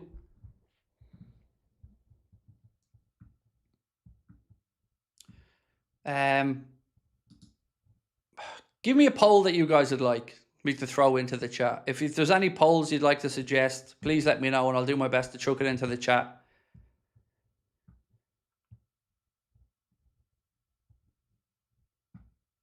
What would be your ideal window? Good question. Ideal window. Somebody like a Neco Williams who could maybe cover both fullback positions. I'd be open to a Jed Spence, although I have a bit of World Cup fever around that one, I won't lie. A centre-back, I think we need somebody like Schlotterbeck, who's about 26, ready to step into Virgil's shoes after his contract is up. Because we've got 2 very good young centre-backs and 2 very good promising young centre-backs coming up behind them. But I think we need somebody with experience to both step up when Verge leaves and to give Verge a break this season at times. So somebody like a Schlotterbeck. I know he has a knee injury, by the way, but again, I still think you could do something late in the window to get him, and I'm sure you get him through the medical at that point. Barcola, I'm absolutely fine with. It'd be a great signing if it gets done. Not ideal, but there is some extenuating circumstances with the way we messed up with Diamande and thinking we had him. And then after that, a utility forward, probably, as has been discussed, somebody who can play across the front three. But I'm okay if Andoni Iraola truly wants to work with Chiesa, and I mean truly wants to work with him, not giving us the old company line. I'm fine with Fede being an option across the front three as an extra body. So give me, let's say right-hand options of Rio, Fede, and Munoz, and give me left-hand options of Gakpo, Barcola. Grand. I'll take that, no problem. But I don't want another season of looking at the bench and thinking, we just don't have it. And look, I would honestly rather move Chiesa on, but I'm at least open-minded to him staying. Excuse me. But that's my honest opinion. Like, I don't mind Chiesa staying, but I don't think he's ever going to rediscover his best form. Is Endrick on the cards?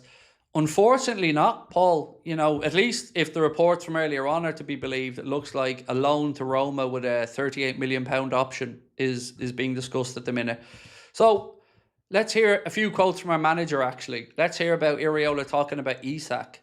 He said, Alex is exciting. He's come in a good place, good World Cup, comfortable. First training here, still early, but I hope he can play versus Leeds.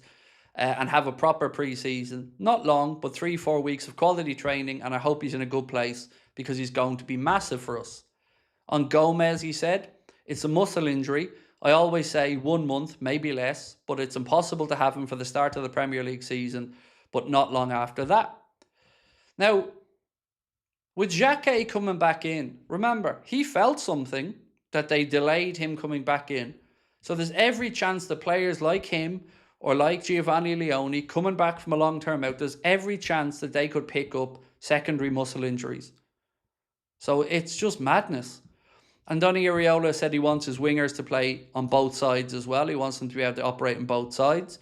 Harvey Elliott opened up with the Mail in a piece about what life was like last season. So Lewis Steele said, Harvey Elliott has opened up for the first time on his nightmare year. Mentally, it was tough. Wouldn't wish my year on anybody. Iraola is incredible. Wish Villa nothing but the best, and this is a second chance. So again, cool. I hope he stays. I hope Iraola wants him, and I hope we extend him. But he's got a year to go as well. Also, Lewis Steele said, Andoni Iraola says he sees Florian Wirtz as a number 10 and not as a left winger, wants him behind the striker, and says he's a complete player. So at least that gives us an indication of where Andoni wants Wirtz to play, and it is in the pocket. It is in the 10. So he's saying there, quite frankly, he doesn't want him on the left wing.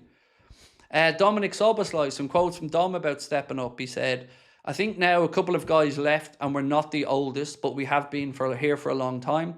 Flo is the same. Ryan, Maka, Curtis, Alex, Ali, Joey. We're all in the same boat and we all want the best for each other. Captain Virgil, we follow him, what he says. Everybody wants to be successful this season. It's a long term with a new manager. The team has changed and in the long term, it will work out.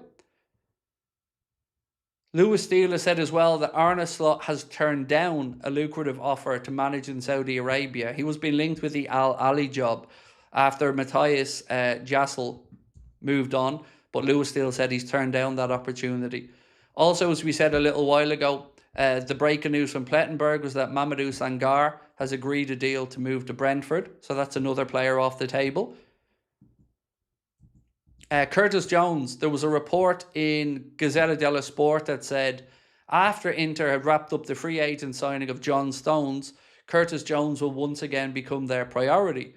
Manager Christian Kivu is supposedly desperate to wrap up a deal for the midfielder. After a meeting last night, Inter's chiefs agreed that their approach will be slow but direct. They value the player at 21 million, whilst Liverpool value him at 34 million. Now, thinking about that one, if Inter Milan want Curtis Jones, they obviously feel that they can give him a wage that he'll accept. So why is it that Inter Milan can afford to give Jones a wage that he would accept, but Liverpool won't get to his terms? Because I don't believe Jones would have a number for Liverpool and a number for Inter. That feels weird as well.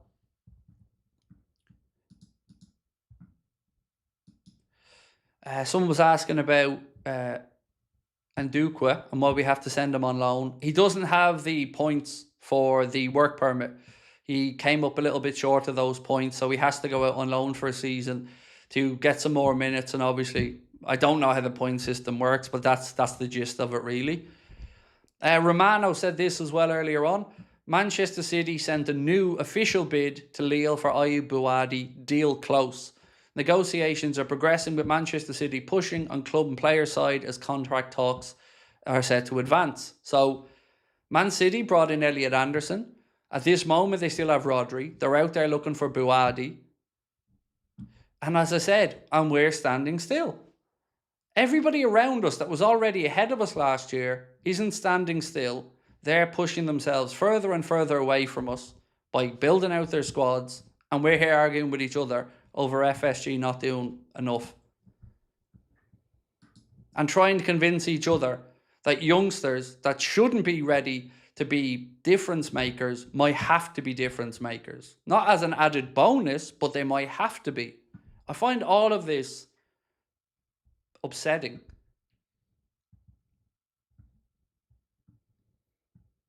Are they planning to sign both Barcola and Diamonde? Well, Diamonde is going to Madrid, so Diamonde's off the table. I think the question would be, are we looking to sign Barcola and Rayan at this point? And the answer is I really don't know. I know we're interested in Rayan, but some people think it's for 2027. Some people think it's for now. For what it's worth, I'm in the camp that thinks ideally they'd want it now. But I would also say that the only way it really becomes feasible is if Cody Gakpo does move on, because it will be a substantial fee and you'd have to get a substantial fee as well. Like, I'm not blind to the fact we need to bring back in money. But even at that, we're leaving it late to bring in the money before bringing in players.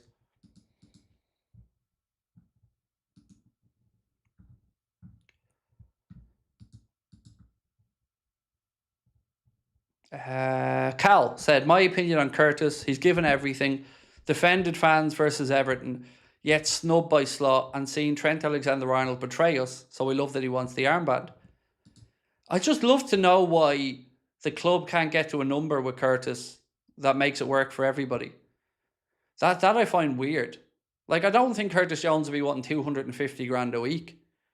So I find it crazy that we aren't wanting to give him a deal that Inter are apparently willing to give him. It's nuts.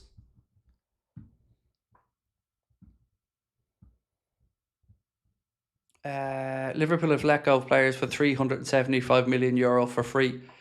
Oliver, I read this out last night. I think I still have it, bro. It was from Anfield Edition the other day. We went through a list of players that have left the club since 2020, I think. And it wasn't a list of every player, but these particular players on this list only brought us in €10 million or £10 million. And it's just, again, it's nowhere near good enough for this football club to say it. We have to make every penny count and then watch players walk out the door for free or for very little money and not replace them. And not replace them and then having to have the conversations about praying the kids can step up. Aiden said, nice studio, brother. Thank you, bro. Appreciate you on that one. It's so lovely finally having all the space. You know, it was cramped into the living room and the corner of it with a green screen. And now I've got a nice big, 25 square meter studio. It is, I'm delighted, mate. It's, but it's only thanks to your incredible support. And I know I get angry on here with people at times, but I just don't have patience for arseholes. I will talk to people and debate with them all day, every day in a respectful way. But I'm not going to be talked down to or have you guys talked down to by anybody. Because this is a space where we can all have a conversation as adults or we can disappear. I don't want people in moaning at us or calling me this or telling me I'm moaning. You're damn right I'm moaning. You're absolutely damn right I'm moaning. Because somebody has to do it. Because if I was just to sit back like every other, big platform channel around Liverpool, well, who's going to do the calling out? Because a lot of them don't. Some of the smaller ones in and around us do, and I respect them immensely for that. But far too often, we just keep, again, allowing this to happen. Then we all get angry about it when the season happens, and there's nothing we can do about it. This is the time we can do something about it in the market. And yes, I will continue to moan forever until I feel like the club is doing what needs to be done. Not what every other club is doing, but the bare minimum. I don't understand how that's a dirty word. I don't understand how wanting our club to be successful is wrong.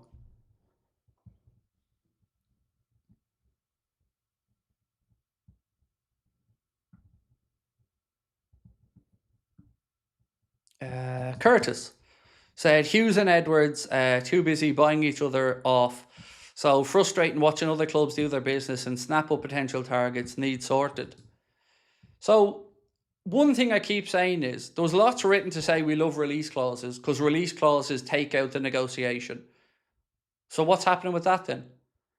If we love them so much and we've done the investigating to see who has them in their contract, I would ask again, what are we waiting for? There's no justifiable reason for us to be waiting. Barcola, yes, that situation may be one that PSG want to get their ducks in a row. Fair enough. I'll give you that one. But the rest of them can be solved. I've said to you, there's an agreement there for Andre Rachu. It's agreed. The wages are agreed. It's agreed with the agent. There's a release clause that you can get him from Rayo Vallecano for €25 million. But he's hanging on and on and on. And again, also, some of the backup options will go elsewhere. Other clubs will come in and get them. David Massett said, as a Scouser myself, I want Jones to stay. He's the only Scouser we have left. I totally get it, mate. And I have been won around a lot by Curtis over the last couple of years. I used to think Curtis Jones was nowhere near the level needed, but I really feel he stepped it up and he's a valuable squad member now. I won't lie and say I think he's a player that can start every week, but I think he's more than good enough to have around. And like you said, cares about the club.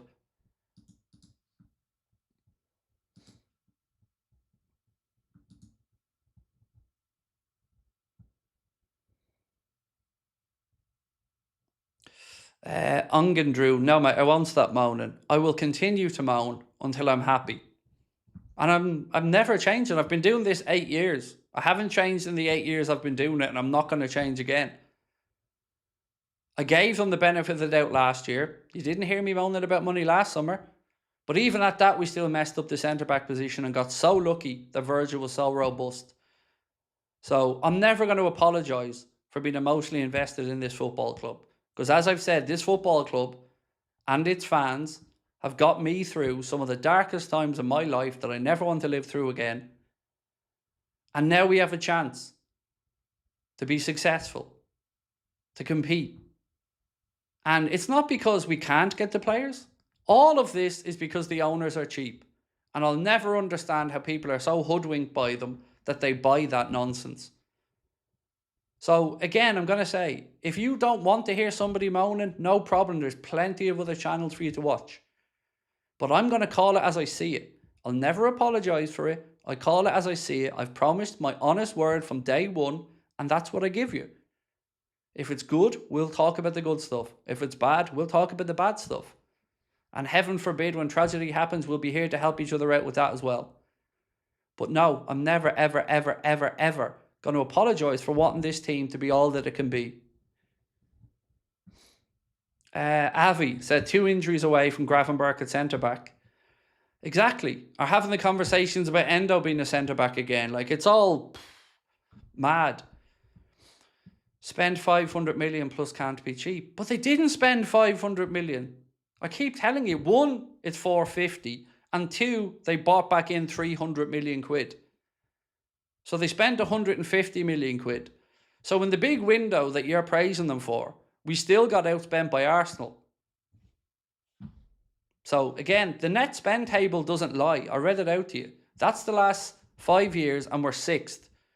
We don't bring in the 6th most amount of money in the Premier League. We're 2nd or 1st in some years. So why again is it okay for them not to do what other clubs are able to do? Who do you support, FSG or the football club? Because one of them is a set of owners who are about to make billions and swan off into the sunset. And the other are the people who actually make a difference. The manager, the players and the fans. I know which ones I'm behind, and it ain't the billionaires. So no, they didn't spend 500 million. They spent 150 million net. And that was once. Once.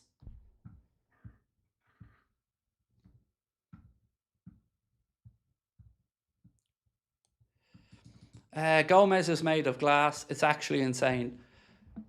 Brad, if we were to write a comedy sketch about that, mate, to say that the player that we've been told that will be okay for this season to be the centre-back backup gets injured 7 minutes into the first pre-season game, you'd think we were all just on a mad one. But that's what happened. 7 minutes. So even when he comes back, he still has to get back to fitness and work all the way back to match fitness again. And then there'll be probably another muscle injury in there again. And like we said, when you've got Leone coming back from an ACL, still a few months away, hasn't kicked the ball in the Premier League yet, and Xhaka, out since April, hasn't kicked the ball yet for Liverpool, probably will have himself another injury or two. Coming back is not unusual. We're just asking for trouble.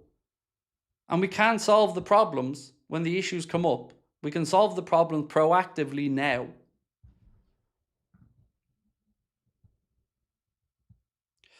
Craig, they banned Romano posts on Reddit.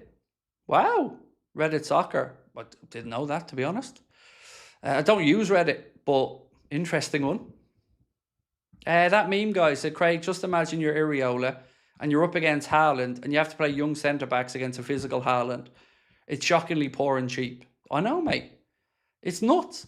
And it's also unfair on the young centre-backs who should be brought in when they're ready. Not out of necessity, when they're ready.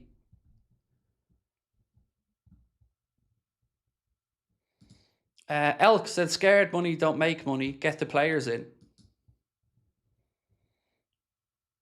Our owners bought the club for 300 million and did all the stuff that was common sense. And yes, they've brought in some good executives and increased commercial revenues and all this stuff. And when they sell the football club, if they sold Liverpool tomorrow, they'd walk away with over 4 billion clear in profit. So they're going to get their golden handshake when they say bye-bye. FSG are sorted. You don't need to worry about FSG. What you need to worry about is making FSG, make Liverpool constantly competitive while they're here. While they're custodians of the football club, they have a duty to let us challenge. Because whatever happens, they're making multiples. And that's fine. I've never had an issue with them making all that money in the end when they sell. And I've said it constantly year after year. I do have an issue with them cheaping out in the transfer windows because it's pathetic. And again, look at Red Sox fans. Ask them about FSG. This isn't just a couple of us moaning. This is owners that are just unwilling to do what needs to be done and don't really give a fuck. Where were they for the last game of the season when club legends were leaving? Where was John then? How much impact has Salah had since he's been here on Robbo? Couldn't be arsed to be there for the last day of the season. Why?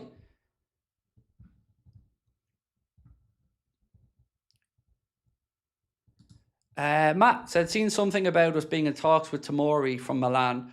Not sure what to believe anymore, though. A couple of people have said that one to me, Matt, and I'm not saying it's a no. All I'm saying to you is I personally don't have any information around it. But if we are in talks for a centre-back from somewhere, that's a good thing. So I hope you're right and I'm wrong, mate. I really, really do, because, that's we need one. Sci-Fi said, love that, Craig. Custodians, as Ali McCoy would say. I don't mind that. And that's what I keep saying. Like, when we talk about Liverpool Football Club and what we support, what is it? It isn't the owners. Nobody gave a fuck about the Moores family. Nobody gave a fuck about Hicks and Gillette. Nobody gives a fuck about FSG.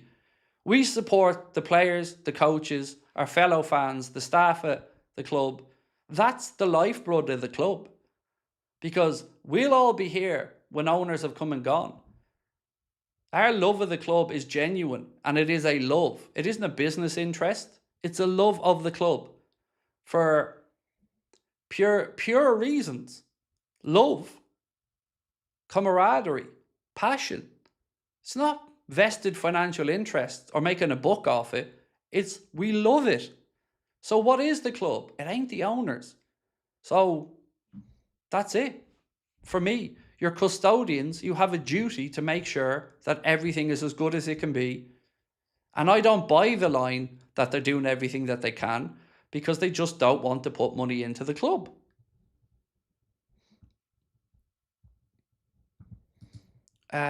People have seemed to have forgotten about FSG trying to take us into a Super League. I know. And again, mate, blows my mind. You know, we woke up one day to have old Uncle John put out a pathetic little letter to say, you know, this European royalty that we talk about, you know, all the history of Crazy Horse and everybody lifting that European Cup above their head. Well, that doesn't mean anything because we have decided, the billionaires, that you little saps are now going to be playing in a Super League, and that's the end of it. No discussion, no conversations with fans, nothing. All your history and tradition, we don't give a fuck about because we can smell a pound note. And how wrong were they about that? How wrong were all these greedy fuckers about the reaction to that Super League? And then some people bought the pathetic little apology from John. I didn't, because it was a PR exercise, and I can walk you through it. Yellow flowers behind him for a calming, soothing presence. Camera tilted just above his head to make him look older and fragile and sincere. All bullshit from start to finish. He didn't give a shit until he was caught, until he found out that it wasn't happening. Then all of a sudden the walk back came. So yes, I don't have any love for FSG. I'm never going to have any love for FSG because all they're interested in is lining their own pockets.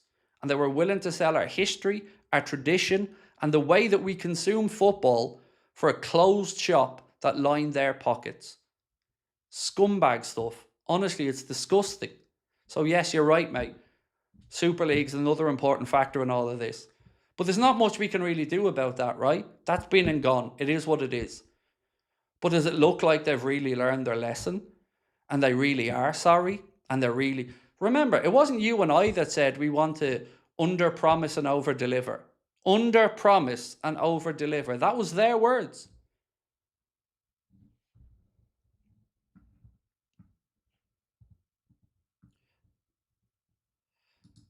What's the news with Barcola? The news is, have a look on Sky today and a few other places. There is a lot of chatter now that Arsenal, because they've basically been hoodwinked by Vinicius Junior's camp, are going to have to turn their attention elsewhere. And Barcola is one of the people that they're going to look at. Now, I'm not saying we'll lose Barcola, but what you don't want is two bidders at the table for a player.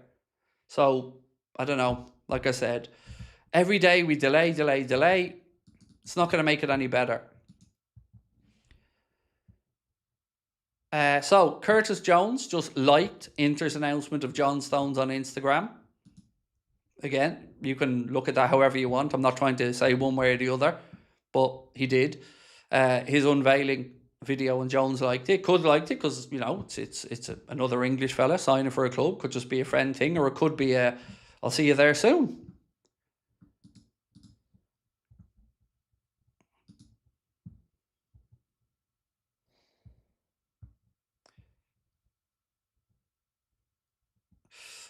Mark said, do you not get tired of the same performance every summer? 4 weeks of pretending to know about targets, 3 weeks of raids videos calling out FSG.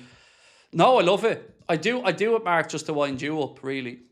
Truth be told, we sit here every May and we think, right, you know that little nobody, Mark, how can we have a performative summer to just wind him up a little bit? Because really, mate, you know, I'm cool as a cucumber here.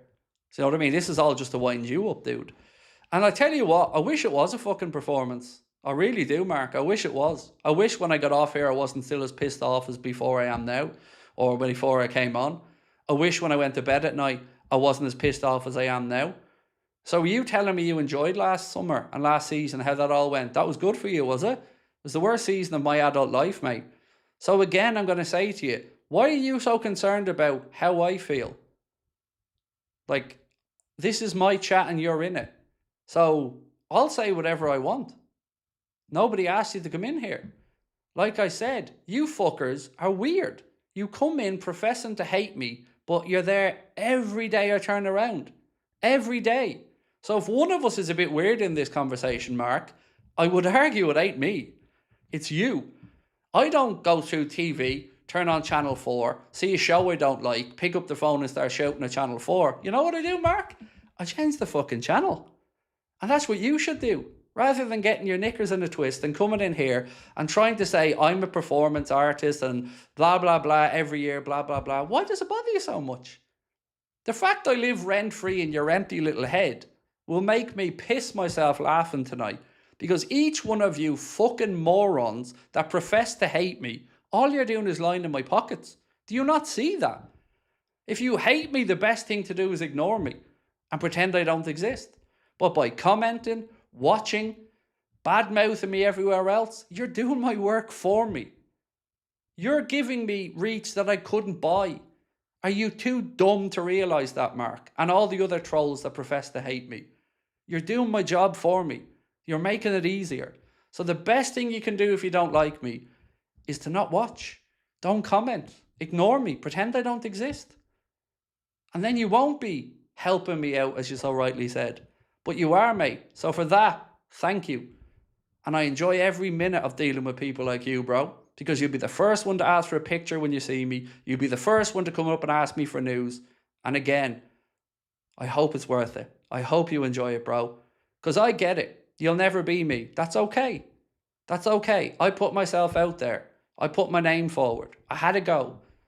I might fall short, but I had a go. Can you say the same? Can you say the same? In your life, have you put yourself out there to be judged? No, you haven't. You've sat on the internet being a nobody that hasn't got the balls to go out there and have a chance.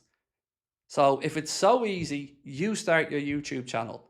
You get the Liverpool fans on side, mate. You do you.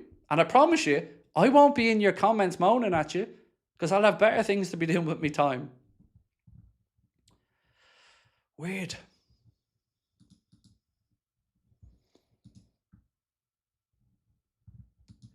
Do you know what being one guide means? No, don't know that phrase, mate. Sorry. Hey, Craig, ignore these little weasel fucks. It's funny, like, do you not get my point, though, why I laugh at them? Like, if you hate something, why are you giving them air, oxygen? There's loads of channels. Like, I don't like AFTV. I can't stand the channel. So you know what? I don't watch it. And if your life is spent subjecting yourself to things you don't like, what type of a miserable existence is that? Because if I'm bored, I'll open up Pornhub or something. I won't go and go, yeah, who do I hate? Let's go on and hate watch something. Because I like to make myself smile. I like to feel happy. Weird. It's a weird state of mind. You should really go and speak to somebody about it because it says a lot more about you than it does about me. Murtaza said, I really just want some players in the club. I don't care if it's Barcola or somebody else. I'm the same as you, Murtaza. I'm open-minded to a lot of players. And I said it at the very start of the summer that all I won't accept is nobody. And that's what we're getting so far. And that's the part that's annoying me. Like if we had brought in, let's just say, Yankuba Minta as just as a jumping off point, I might say he wouldn't have been my number one target, but I'd have accepted him and I'd have wanted him to do well. But doing nothing is just not good enough. It's not good enough. And unfortunately, Mark, one more thing. I'm all out of shitty jocks. I'm sorry, I sent the last of them off to your fellow trolls the other day. So you're going to have to wait for me to put some skid marks in some new jocks before I can send them off to you, Mark. I hope you understand, dude. Post office has been rammed down there at the minute with all me smelly jocks from all you freaks who want to sniff them. But, you know, I'll keep you in mind for the next lot, Mark. I might have to do a raffle for them or something though, bro, you know? Maybe I can just take more of the money off you and just, I don't know, spend it on something frivolous.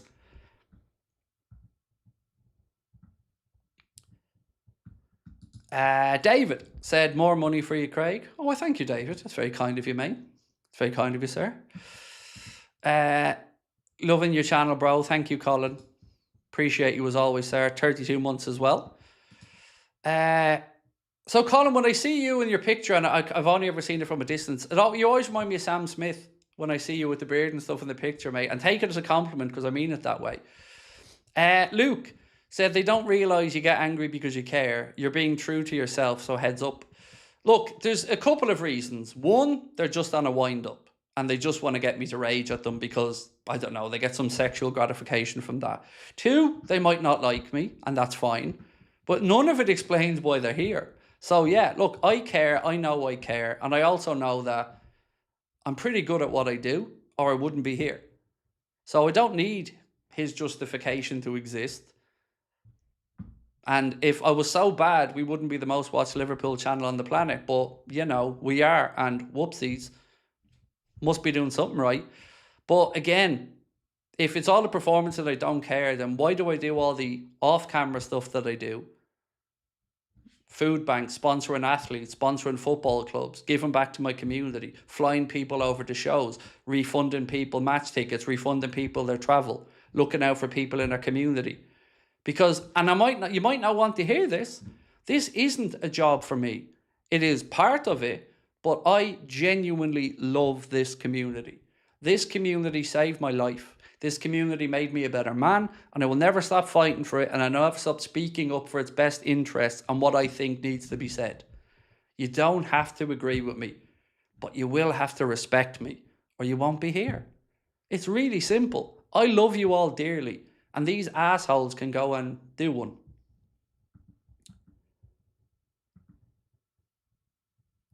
Just realised Barcola stats for PSG are nearly identical to Gakpo per Liverpool, so why would we spend 140 million on a player no better than what we've got? Mark, would you not say, mate, respectfully, that that's a false equivalence? Because we're not comparing apples and apples. Just as an example, like for starters, Barcola didn't play as much last year off memory, and they're very different players. So to compare goals and assists versus goals and assists, I don't think it's a fair comparison. And I don't think there's anybody in world football that would say that Gakpo's as good as Barcola or better. Respectfully, I don't. So I don't think it's a fair comparison to make. And they're different leagues and they're at different levels. So, you know. And also, it doesn't have to be Barcola, and I'll give you that one, but who is it then? Who is the other option at this point, mate? You know, like, I don't think any of us are... Like, I'm already in my head compromising for Barcola because Diamande was the guy. That was the one that we were after. I'm on record as saying that I'd have concerns about Barcola. His finishing is something that petrifies me, and not in a good way. But looking around, logically, I understand why we've pivoted in that direction, because he's probably somebody that can give us the pace we need, the directness that we need, has experience, but is still young enough to develop and become better. But it doesn't have to be him, but it does have to be somebody, mate. It has to be somebody. Like, doing nothing isn't the answer. Murtaza said, ending up with Harvey and Rio on the right wing and Gakpo Munoz left wing. How do we feel about this? Well, I don't think Gakpo will go across to the right. I think you're more likely to see Rio. But it's not good enough. Because either way, like, Harvey Elliott isn't a good enough winger. And I don't even see Harvey as a winger these days. I see him as a 10 or an attacking midfielder.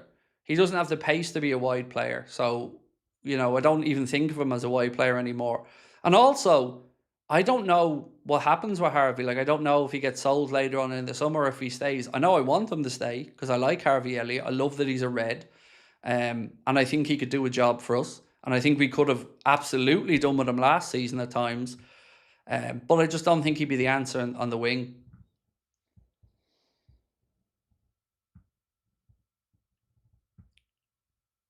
Sorry, I'm just trying to play catch up here.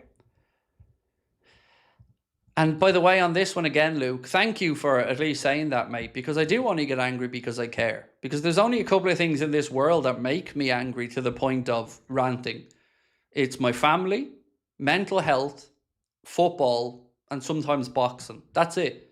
They're the things that make me emotional. Do you have any games in mind you want to get to this season? Um,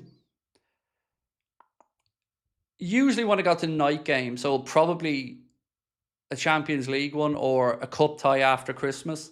I just find Anfield under the lights magical. Like it never doesn't hit when you come up the stairs and you see the lights. I don't know. I just love football under the lights, and Anfield. I just think on a cold, sharp winter's night, it's just special. You can smell the history and the tradition. So yeah, if I do go over Bailey, I don't actually. It doesn't have to be a top tier game. It's just a night game and a midweek one probably as well. Thoughts on Kumas in a Chiesa type squad role?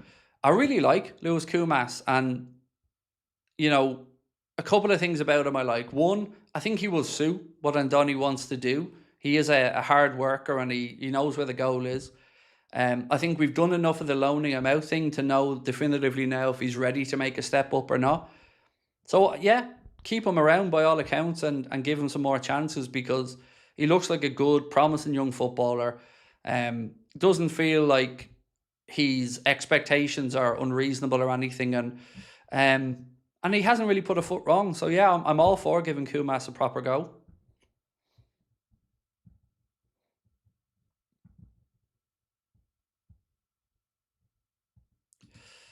Tom's, how are we, Tom?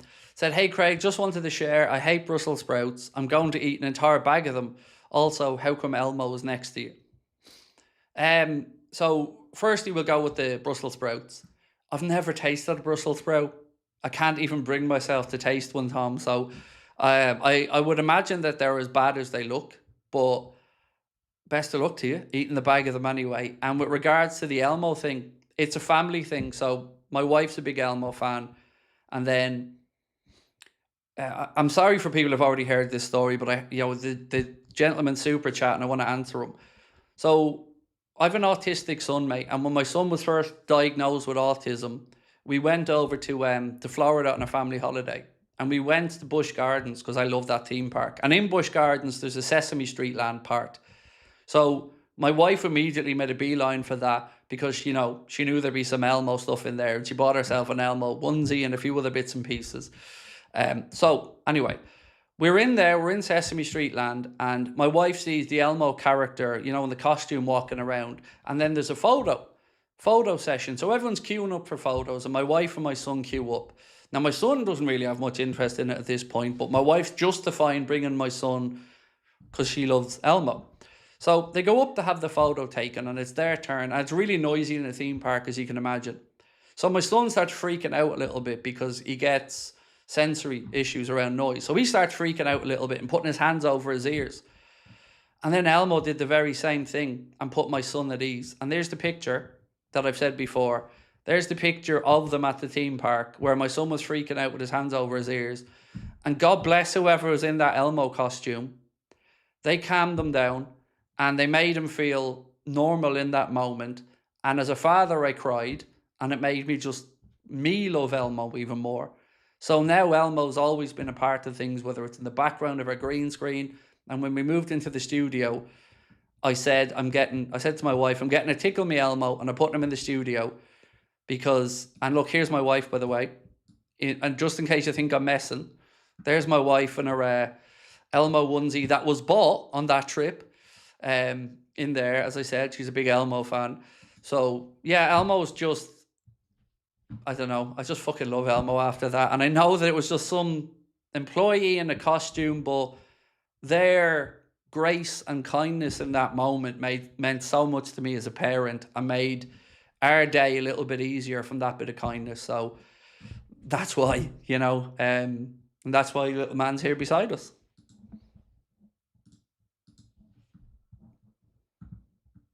So yeah, that's why Elmo's in the studio. Um, And just next question, because I know you're thinking it. She's not a furry. Don't worry about it. She's not.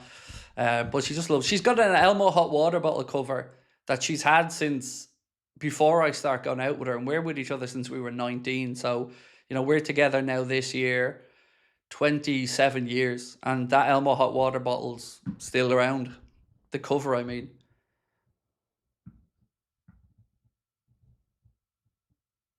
Would I take Ben Doak back? No, not really. I wouldn't have been in a rush to get rid of him at the time, to be fair, but again, no, I don't think he'd be the solution. Now, if we could have kept him and not gotten rid of him, I would have been open to him staying, but I wouldn't bring him back in at this point. Colin said, Craig, can you see panic mood again, as in late free or loan transfers, as I don't trust FSG? At this point, it feels like if we say we need 4 more, we get to maybe a rushed loan to cover something else, but it won't be done to a satisfactory level where we're really able to compete to the best of our abilities this year. And that, again, is going to wind me up, because it'll be another nearly window with excuses when there doesn't need to be excuses, and there was plenty of time to get it sorted.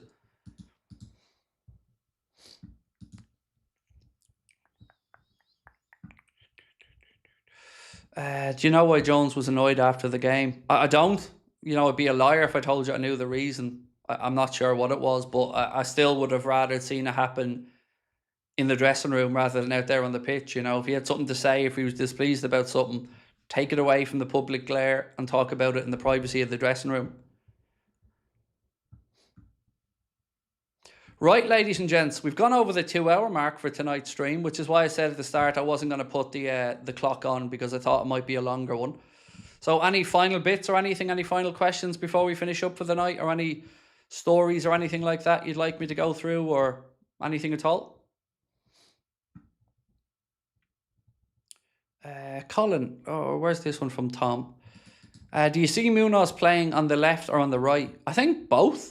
I think that's one of the real positives about him, is he can come in off either flank. And I know we haven't seen him yet, but I've loved what I've heard from him so far. That, you know, he thinks the league will suit him, the style of play under Iraola will suit him, and I really do think he's going to be a very good signing for a really, really reasonable fee. So I'm just excited to finally get to see him, Tom, but I think we'll see him off both sides, mate.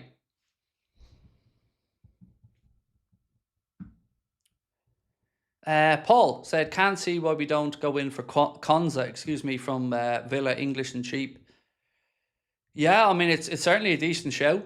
Paul, wasn't it? Sorry, yes, it's a decent show, Paul. And again, the only answers for me, mate, that I won't accept this summer is a no player answer. It doesn't have to be who I want, as long as we get somebody in and the manager's happy. As a fan, I'll get right behind them. But nothing happening is just, it's inexcusable, and I just can't get behind that.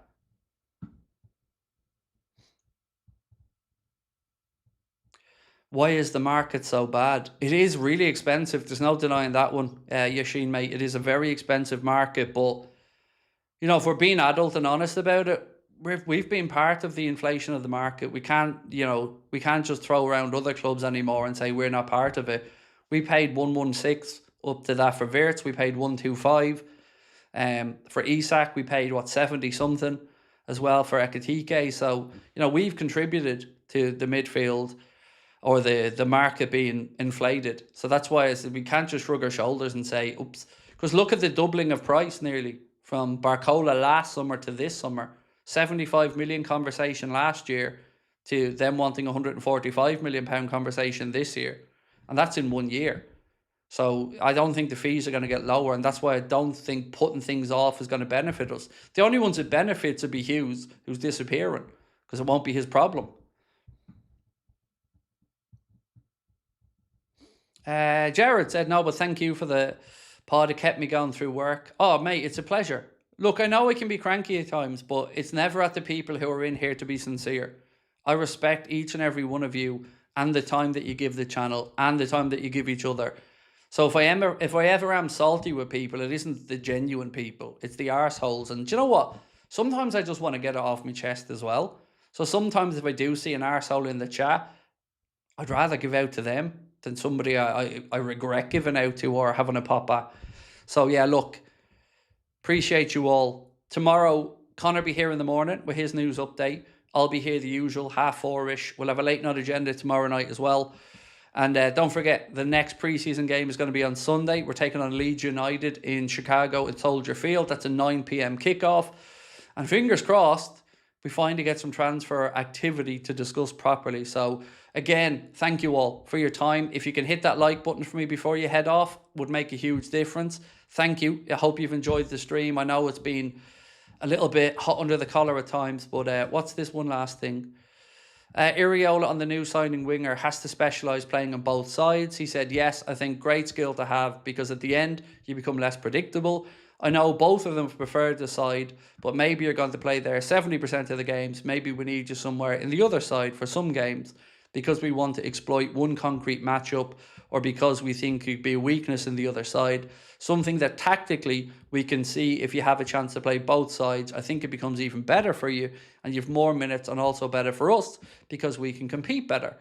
Absolutely sensible stuff from the gaffer. And look, appreciate you all. Love you all to bits. Again, hit that like button for me if you can and we'll see you tomorrow. Much love, my friends.